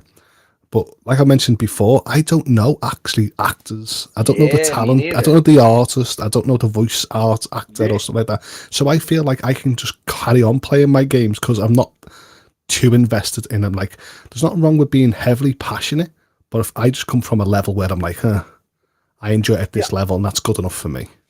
I think this happened a couple years ago with Metal Gear Solid 2. I think they went from David Hayter. I don't know if I'm saying it was four, wasn't it? It went to Kiefer Sutherland with Phantom Pain. Yep, exactly. And he kind of did the same thing. And even back then, I'm just like, one, you should be grateful that you even get to do that. So shut up. And then two, like you said, you kind of ruined it. But then at the same time, I do feel like it's kind of spiteful because I see both ends of it. Yeah. Like, yo, you got to pay me for the work I did. I booked my career with you to let me go. Are you serious? Like, so I understand that too, but it's just like, there's a way to do things, you know, that's kind of messy. Like, you got to clean that up. Like, that's got to be behind closed doors or something. Yeah. I mean, honestly, you know? This messy stuff is crazy because it kind of remind me of Lo-Fi Monk telling the community to unsubscribe from my channel and don't watch my content. Oh, I'm sorry. But I would never unsubscribe because you know, this thing may blow over, right? And then I want to get his stuff to pop up on my screen. And I also don't want to take away from his subscriber count, right? Like, you know. So in this article, was it just because she got underpaid for her talent? Yeah, so she said they wanted to pay her $4,000, $4,000 something, and she felt she should have got more. So what they end up doing was saying that they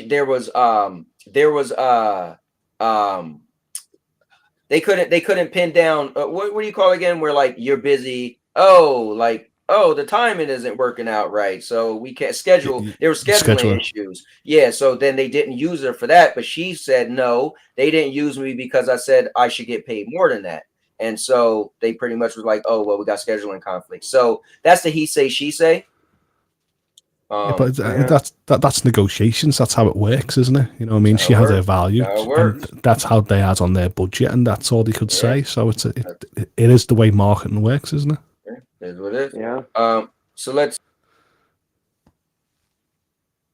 Did he just kill himself? I think he just cut himself. I think he's just bye, cowboy. Well, no, what it is, we got a crazy storm running through here. We just got plowed. Well, it's probably about 30 minutes ago. We got plowed. I was wondering if it was going to hit him too. I'm sure it did.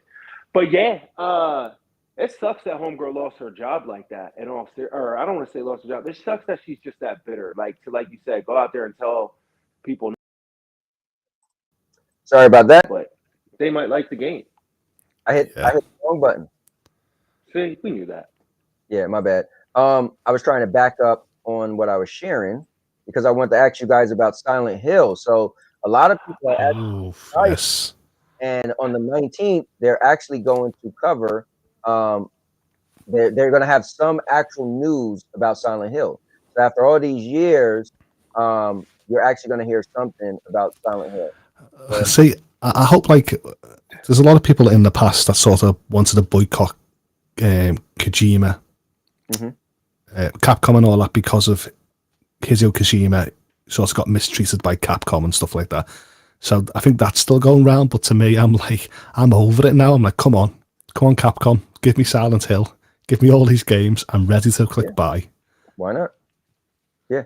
Now I'll say this: I beat the first Silent Hill back in the day, but then I never I wanted, so horror games was coming left and right, Resident Evil, this and that, and I wanted it to be more like Resident Evil. Resident Evil for me was the perfect blend of horror game, right? You got the zombies, you got the dogs, you got the lickers, you got the hunters, blah blah blah. You got guns, blah blah blah.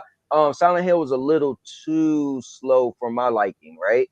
So I beat part 1, and I was always interested in it, but never that much to buy another game. Isn't it weird that you said it was too slow? But that was a good representation of a survival horror. I think what destroyed Resident Evil is when they went too actiony. Yeah, part 4. Part 4 was a bit much. No, I don't think 4 was just all right to me. 5 is what killed it for me. Then 6 ran away with it. Listen, part 4, you was spin kicking. They weren't even zombies. I'm like, yo, I'm spin kicking them, spin kicking heads off. I was like, all right. Yeah, but Resident Evil 6, when Leon was jumping down ladders, that could have broke your foot, and he was parkour and other stuff. So once 4 happened, it was done, right? 5 was already Chris was all muscle bound, and it was Chris and the African chick. Then when 6 came out, you had Leon's story and Chris' story, and it was just like, all right, this is an action game now. We don't got way past, all that stuff. So who do you think destroyed it, Leon or Chris? Leon. Yeah, Leon was in part 4. Part 4 was the downfall of Resident Evil as a horror game. Now, I'm still a fan, right? And maybe it's cool that they made those remakes, because then I was able to actually see what my Resident Evil that I like would be like with the new graphics and stuff. So I wasn't that into part 2 remake. I really liked part 3 remake, but and I'm not a big fan of part 7 and 8. I'm like, yo, come on, man, what are we doing? We got werewolves and vampires. Like, what is this nonsense? And it's first person. But anyway, back to Silent Hill. Obi, did you play Silent Hill ever? So funny thing, I was actually, you know what, man, I was going to cover this tomorrow. Thank you. And you said, I suck. No, I'm not mad at you. I should have just talked about it today when I had the chance. That's all. Yeah. But no, because I wanted to wait till tomorrow. I had this. Why? Patience. It's hot off the press, bro. So unless you said you was going to touch it. Do you drink coffee hot off the press?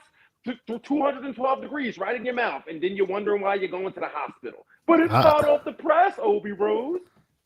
I drink coffee straight out of literally boiling kettle. The hotter the better. God. Later, Rudigs. How do you do that? No, you read instructions and it actually says, please let your food stand for 3 minutes to cool down. That's not me. I'm just like, oh man. But listen, I actually never played Silent Hill. However, I know what it is. And I really, really want to play it. So it'd be great if we got something on it. That's why I'm super excited. Yeah, because no more, no less. Because you could get to play a newer version, right? So that would be cool. Again, we don't even know. This could be a movie. What, did you see the movie? No. Okay. All right. Do you know what, Cowboy? I never played Silent Hill or Siphon Filter, and I heard Siphon Filter. I never played Siphon Filter either. I've got no talent these days to play a Silent Hill, because back in the day, there was no such thing as real lighting effects. Even somewhere looked dark, you could always see it was grey. You could always follow yourself through that the sort of mist, and I did finish Silent Hills. But these days, I think that the size of the maps and the way they're going to do the lighting effects in the street with shadows and the mist, I feel like I'm just going to be walking around the same block again and again, and without actually having a sort of hint to where I need to go, which takes away the point of a survival horror. Is I feel like I'll just be walking around this town oblivious of what the story is or where the hell I'm going. So I feel like I'm interested in it, but I know that it won't be my mechanics these days. Well, let me ask you this. It says confirms, Konami confirms Silent Hill news dropping this October 19th. New portal site opens. What do you think it's going to be? Because no one knows. Do you think it's a movie? Do you think it's a new game? Do you think they're bringing back PT? Remember, PT was like one of the most famous demos ever. You know? Right. What I will accept if it's not a game is I'll accept a straight to Netflix anime adaptation. Okay. I can see that. What about you, Obi? Or do you want to save this for your show tomorrow? No, predictions are? Now I'm hoping it's a game. I'm hoping it's a game. I'm hoping it's something I can literally be scared of. Like, not trying to plug Elden Ring, but like, you know, I'm trying to get all the trophies, and I literally had to go to Karya Manor, and I was just like, no. Like, I was like, forget this. I can't do it because it's just too freaking creepy. So it's like one of those things where it's like, okay, cool. Am I going to play this game and be scared? That'd be awesome. You know, scarier than Alan Wake? Cool. But I don't need it to be Resident Evil either, because I don't need stuff popping out of people's heads. And I think what Silent Hill would work these days is you're in the human world in the town and you're sort of navigating, and then sort of something happens, the bells toll, and then it flips the town, or not, like the sort of Stranger Things upside down world, and that's when you sort of see the creatures and the distortion and, you know, just horrible things, and then you escape and then you progress, and that's the mechanic. So it can be creatures that you're used to in Elden Ring and stuff like that, but we shall see. So we shall see. 19th is what, Thursday, so we'll be there. So question for you guys. No, the 19th is Wednesday, right? Wednesday. Yeah. So question. So Microsoft posts full response to CMA Phase 1 unwarranted theories regarding Activision acquisition. What do you guys think? Is this going through? Is it not going through? Do you care? Do you not care? Talk to me. I hope so, because I think Microsoft has been bullied over the last few years. Sony had the sort of backing of fans, and they had the money, and they bought studios and they developed studios, right? Now, if they'd done it in today, it'll be questionable, but they already got their eggs in their basket years ago without any questioning. So now the only way that Microsoft can compete with what's already been a monopoly in the industry is to actually use their money to sort of wedge themselves in. And I feel that they've wedged themselves in the right way, and I just don't see any harm with them actually getting this acquisition ahead. Us gamers sort of just adapting to who owns the license to that game, because I think Microsoft will treat these licenses with respect, and I don't feel like it will actually hurt the industry one bit. Let me ask you this, Hoults. Do you like pay to win games? I mean, the whole point is, right, I've played games with play to win mechanics. I've played people with loot boxes. I've seen it. Let's just say I mentioned like Shadow War a few months ago. And just because the mechanics there, it never actually diluted my experience. That's up to people. If people want to hacks, if people want loot, that sort of gives them double XP so they can actually finish the game faster because they have limited time, or they want to buy a weapon that they like that they can't find or have the skill to have. I do not see any problem. As long as it doesn't go onto the multiplayer side of the game, I am happily for anyone to actually buy an edition and have perks. Okay. Yeah, I was just curious. I mean, I feel like what Microsoft is doing is pay to win, right? They're just going to use their money to get, you know, Call of Duty or something that people want. But I feel like if it's your money, it's your money. And if somebody else had a problem with it, they probably should have put the money up. But, you know, but I get it. You know, Hoults has a great point, though, because, like, I'm starting to play Avengers now, right? I could go and pay to win to have the best gear and stuff. I'm not going to, but just because the mechanic is there doesn't mean you can't do that in Avengers. You can't pay to get the best gear. You could pay to get the best looking out. Well, your outfit you like, but I might think that outfit sucked and be like, bro, you paid $15 for that. Right. on this panel, we know if I ask the question, who's got the best games in gaming, we're going to say PlayStation straight away. Yeah, right? yeah. We know that. So in our minds, it is PlayStation, and it's been PlayStation for a long, long time. Yep. Yeah, I don't. It's weird because I don't care about and I'm not being rude. I don't. So no matter what Xbox does, they're never going to change that mindset of gamers like us or people. So in the end, all they can do is do something crazy to shake everything up. So in the end, if they've got billions and billions and billions to shake up, I feel like it's not going to hurt anyone. We're just whinging because I'm not even a Call of Duty player, but I'm just like, I'm not. Well, here's my thing, Hoults. Go ahead, Rose. I was gonna say, in all honesty, it's not like I don't hate Microsoft. Just give me something I want to play.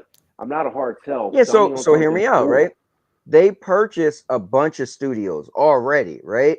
Now we need to see the fruits of the labor of those studios. But listen, my 2020 game of the year was Doom Eternal. So let's say next Doom is exclusive. Then I'm like, okay, now Microsoft got a banging first-person shooter if it's actually good. So I'm gonna be like, man, I want to play that. So hopefully it's on Game Pass because then I can just play it on xCloud. I don't need to buy a console. But long story short, they got so many studios they purchased. We need to see the fruits of the labor. We need to see because they can truck Sony if they just start putting out some banger games. Yeah, we know Sony that they make the banger exclusives. But if Microsoft just start coming out with these games, they were like, "What? Did you hear that game?" Like, nah, like, oh, it's good. And you'd be like, it's on Microsoft. It can't be that good. They're only crying about Call of Duty. If I mention games like Dishonored or Fallout, people are like, hit and miss. Who's bothered?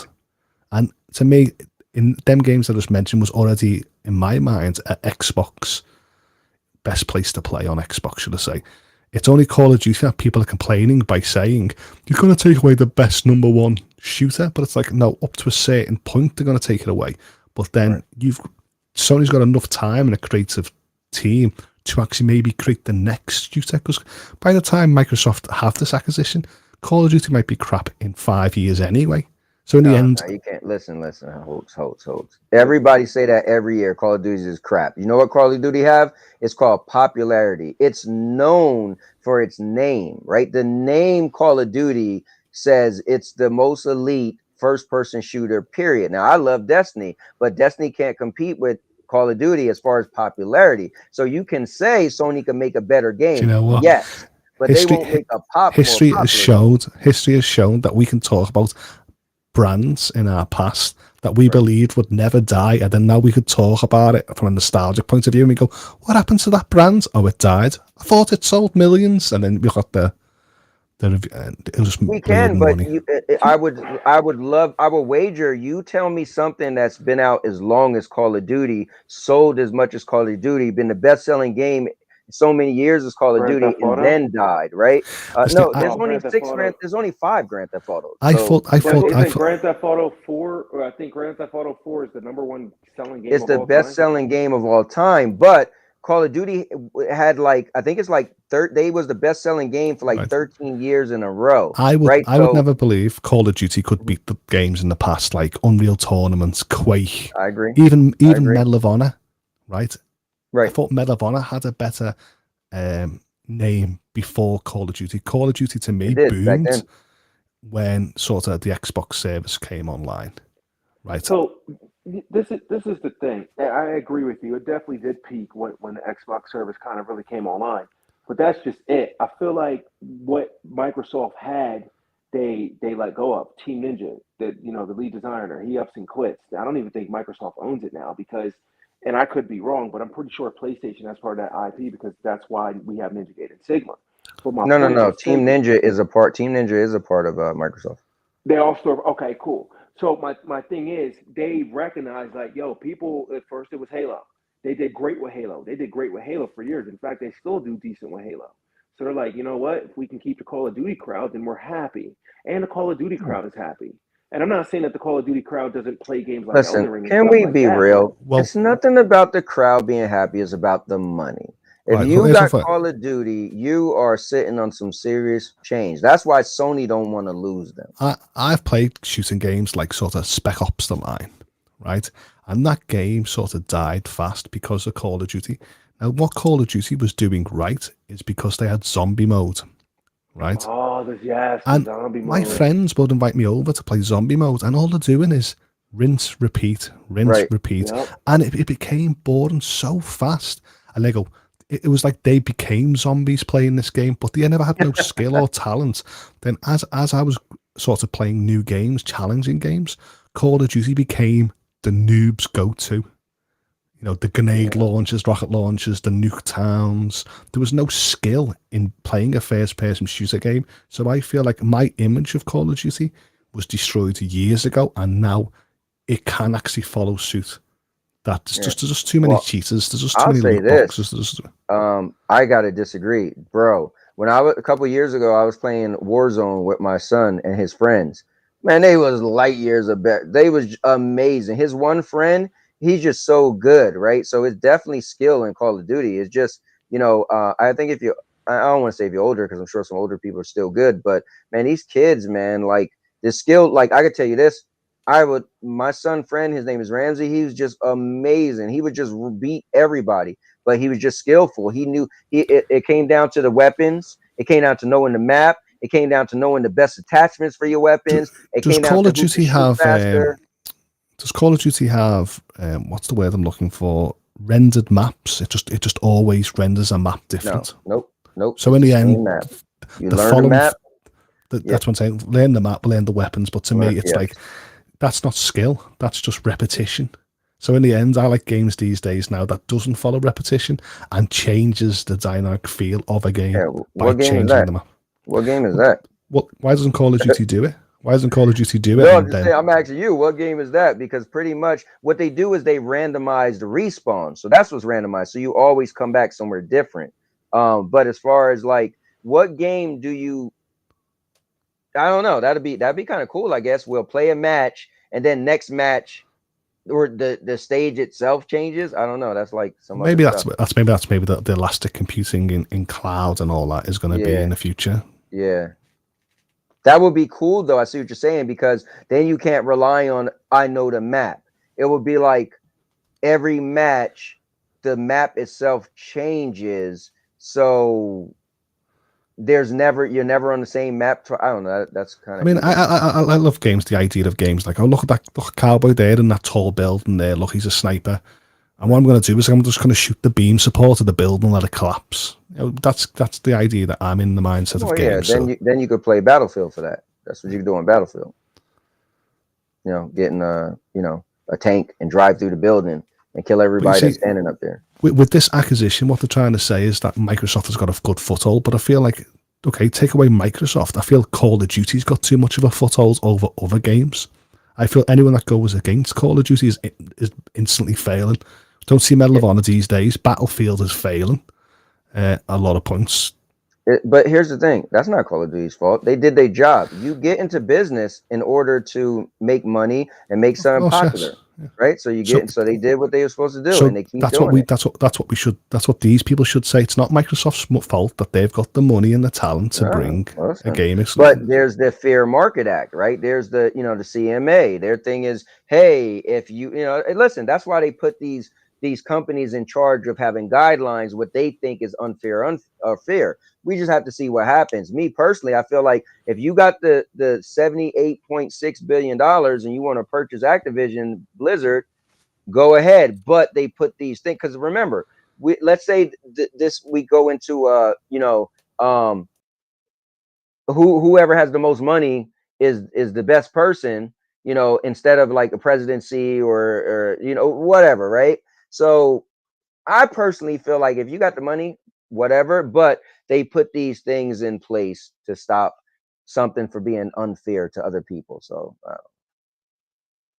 but let me ask you this though. Forget all that. Hoults, do you think the deal's going through? And Obi, do you think the deal's going through? I'm curious if you guys think the deal is going through or not. I would like to believe it will do, but there's just too many crafty people, lawmakers and stuff like that will get greasy palms from the back end, and they'll actually just say no. Okay. What about you, Rose?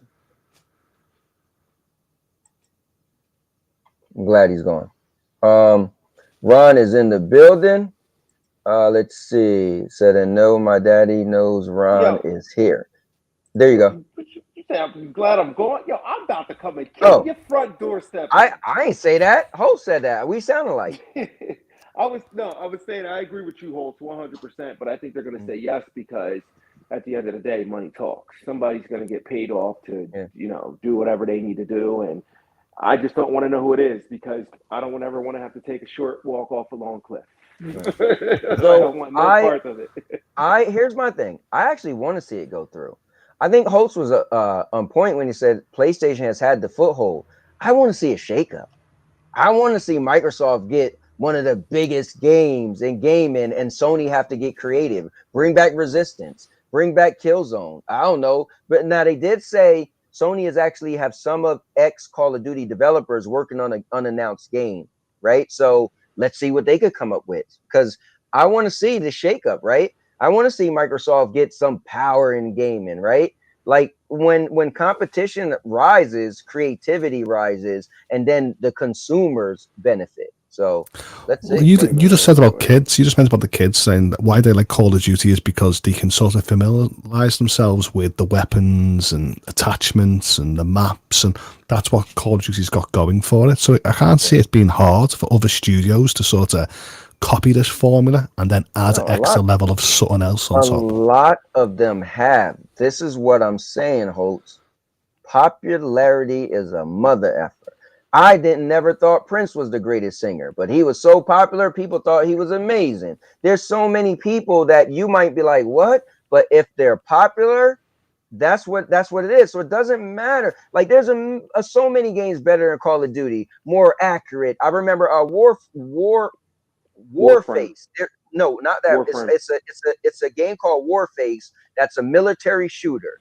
I thought that was better than Call of Duty. There's a game made by the military. It's called I used to play it when I used to stream on Twitch. It's this game. It's I wish I remember the name. But when the trailer comes on, as the game is on, it's literally saying this was inspired and helped with the legit the military. So I mean the gunplay, it was real photorealistic, but Call of Duty is more popular. What's so funny is that apart from Modern Warfare 2, with Call of Duty, I couldn't hit Killzones, Resistance, Spec Ops: The Line, Binary Domain.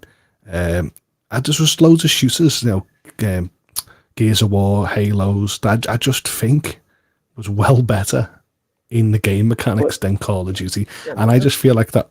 I just don't understand how it became so popular. So this is the thing, though. You're saying you want not you, Holt, Cowboy. You're saying you want them to bring back like Killzone or Resistance. It's gonna fail. You just said it yourself. Popularity is the thing. People aren't gonna jump from. They're not gonna be like, oh, you know what? Let me go and not buy Call of Duty to try Resistance, because all their friends are gonna be like, yo. I'm not. Yeah, I'm not. So I'm not saying that these games would take. Listen, I don't think no one's coming out with a game in the next 10 years that's going to be more popular than Call of Duty. Nobody. That's my opinion. But bring back some of these fan favors that people like me like. Like, dude, I would definitely buy a Resistance Part 4. Day one date, right? And I heard many people say, oh, why don't bring back Resistance, this and that. So Sony had these good because that the whole thing is they say, well, Sony don't have multiplayers, but Sony had multiplayer. So now if they come out with a brand new IP, I don't know how good that's going to do because no one ever heard of it, and then it has to stand on its own two legs. But if you bring something like Resistance back, people are already going to be familiarized with it and say, oh yeah, that was really good, or maybe I didn't like it, right? But who knows? Yeah. I will say this though, it's wrestling night, and oh wow, it's only 7:30. That was cool. I'm about to let you go anyway. Yeah, I know you was about to go. But I don't have any more topics. Hosts came on. We got to go through our 4 topics. It was epic. The chat was on fire as usual. Obi Rose, you came in here, and me personally, I'm satisfied with where we at with the show. If you guys got anything else you want to add, cool. If not, my wife actually, we was gonna eat together, but she wanted. I knew the show, like I wasn't gonna be able to drive and go get food, and so she wanted Arby's. So I said, look, You could just DoorDash it yourself because they wouldn't let you pick. I love it, Arby's. I love getting the it's their jalapeno poppers, or they're called Yeah, I forgot what they're called, but I know this you're in the middle Bronco of the berry story. I sauce. gotta It's stop amazing. you. You really eat at Arby's? Yeah, why not?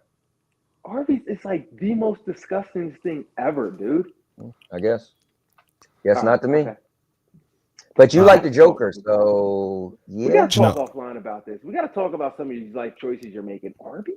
I mean, Bro, you You like have to Batman. meet- I'm terrible. I would kill for some jalapeno poppers at the moment right now. I mean, Amazing. it is late. I They're know I'm They're going to have amazing. heartburn. It's like Rude Diggs said, have water, and I did have a glass of water, but I had a Pepsi Max as well. It's just bad habits, and I would love to break them. But when someone mentions about food, I'm like, There he goes. It's called American Army Proving Grounds. Now, you talk about the gunplay in Call of Duty.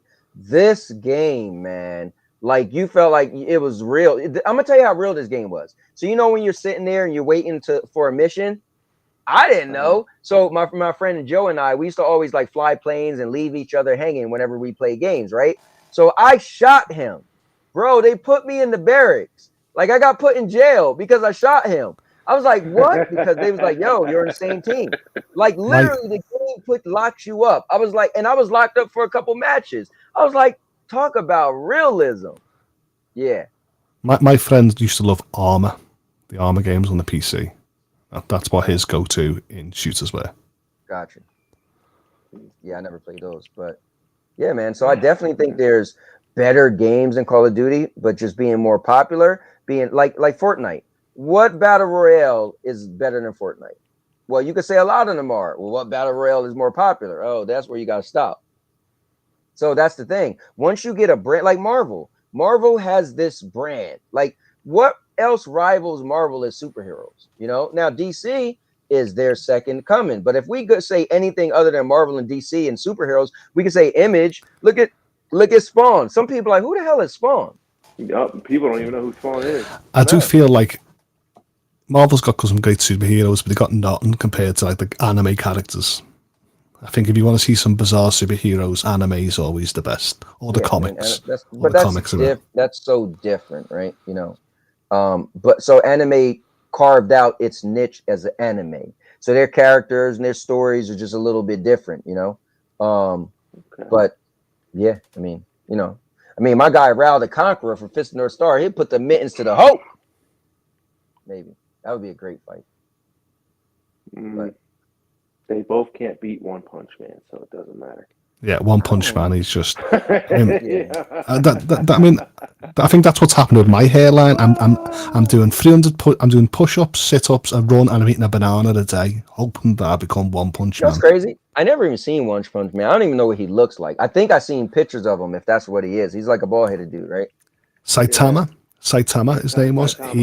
He's just a guy who believed that if he'd done like 100 push-ups, 100 sit-ups, 5K run, and a banana each day, he believes that's a success to his like godly powers. So when all other heroes come, they go, "How are you so powerful?" He always says, "I trained by doing 100 push-ups and a banana, and till I lost my hair." And that's the running joke, that he doesn't even know he's a superhero. He's just a guy that goes shopping. Hold on, but how does he beat people with one punch? I don't get it. Because he's that powerful. So all these heroes in the world, there's like a hero academy that pretend they're S rank. There's aliens, there's creatures from the core of the earth. And he's just one guy that he just accidentally, just stupidly goes, poof, and he just explode. You have to watch it. Look it up. Yeah, I never comedy. Ever seen a trailer for it. Matter of fact, we're gonna do this right now. Is there what does it come on? He's got the most stupidest face that you ever think of, and when people call him ballsy, he still imagines. He's like, who are you talking to? And he looks like he's got like rubber clothes on. There's no science in his suit. He's just a guy that's funny. Yeah. What does it come on? It comes on. Well, I guess the new season's Cartoon starting Network. Yeah, Cartoon Network. You got to be up you're usually up super late, but it'd be on like 2, 3 o'clock in the morning. All right, hold on. You could also look it up on like Funimation, probably. I think that, or is that Viz Media? I thought didn't Funimation close down this autumn, this summer? Didn't it fuse into Crunchyroll? No, I don't think so because I Check it out, played my guys. Funimation app. Oh wow, they got aliens, like you said, creatures. A giant creature of unknown origin has appeared in City D. And the situation seems to be spiraling out of control. Please evacuate immediately. See, I like the type of creatures that's on here. Guess I'll go. Guess I'll Who go. are you? Just a guy who's a hero for fun. I'm the hero I'd always dreamed of becoming. We're unstoppable! I became so powerful, no one can beat me. Having overwhelming strength is pretty boring, actually. Fear, joy, anger. I feel none of them anymore. I'm gonna slice your eyes out with these. Huh? I got dirt in my special pants place. Let me just shake this out. Before, I'd have all kinds of emotions whirling inside me when I fought. Put a spit sight on that big headlight of yours! Now, all I need is one punch to end it. So he could beat everybody with one punch? With one punch. You're gonna pay for my ceiling. Yeah, you have to watch it. I mean, there's people that could fight him, but Is this the guy you mean? Try and stop me! I just do the hero thing as a hobby, but as long as I get a kick out of it. How in the many end, seasons That's all is I it? really care about. we're going to be on our third season soon. Oh, okay. So it's not that many. So I could catch up if I wanted to, right? Oh wait, see- is this one of the things that got like 1,000 No, episodes? no, it's about 15. I think it's like 10, 15 Oh, episodes. so I could It actually really is. catch up. And what is it, like half-an-hour episodes? About 24 minutes, give or take. It's just, Yeah. you Okay. could probably can't. And the humor in it is just a lovely take on superheroes, should I say? Because in the end, it's like it takes just where we see Superman and stuff like that. It takes the piss out of their talent by having. It knows it's taking the mick out of itself. That's it's like what Deadpool does with the fourth wall. He knows it's stupid, and you know it's stupid, but it makes good comedy how it progresses. But he's gonna do it, yeah. Hoults, I see you got those Stadia controllers in the background. We can see you put them there on purpose. No, Three of them. I've got me Guardian from Legends of Zelda. I've got my Stadia controllers. It's just Oh, I see that PlayStation 5 controller. Well, guys, listen, I gotta run. Thanks for having me, but I gotta Definitely, Rose. I zoomed my camera out for Mr. Urbanworld to compliment on my lovely ocean view. I pretend it's a window. Yeah. You know, he wasn't even chat to see it, so it's like I feel like now because I've got Unity, I should put It was in there earlier, but I didn't notice it until a little later, and then I noticed it. So I should put memorabilia, but what happened was all my controllers were like lovely and stacked and charged, but then what happened was I threaded a USB cable at the back, and I just messed it all up. So it's just. Well, Rose, thanks for joining us, man. Have a good night, and you guys have a good one. Definitely, guys. You'll be streaming tomorrow at 5 p.m. Eastern, correct? Yes, 5 p.m. I will be there. Yo, you know what's crazy? It didn't even seem like an hour went by. I was like, whoa. Oh wow. But it was pretty cool. But yeah, 5 p.m. I'll be on. What do you mean? And I'll be jumping on your show. I've been feeling it because if you just seen it, I sort of lowered my desk down so I can sit down. I've been standing up for the last 2 hours, like. That's funny. Well, listen, man. It's a little later for you, but here, let me do this. I think what I need to do is get these off. I mean, maybe I'm paying tribute to them, but that's fine. I had the white, the blue, and the green, so I did actually have them all around my house. Nice. All right, Hoults, I'm gonna call it, man. Before I call it, though, let me do a little bit of my own advertising so I could let you guys see other guests coming up this week. Bam! So let me put me and Hoults at the top.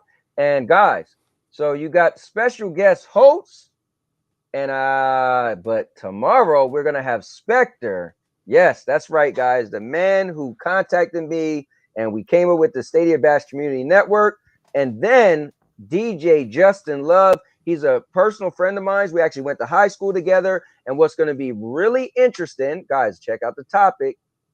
It says, special guest DJ Justin Love and mystery topics. Hear perspective of Stadia from a non-Stadia fan. What's going to be important is he's a friend of mine, and he's actually going to tell you guys live how he reacted when I got so gung-ho in the Stadia, how I kind of fell out our friend group because of Stadia, and what he personally said to me when SG&E closed. So it's going to be really cool to hear a non-Stadia fan. So you guys going to want to stick in for that to hear his perspective on Stadia. It's going to be pretty cool. And then Thursday, guys, we're going to have Nerds World is going to be a guest as well.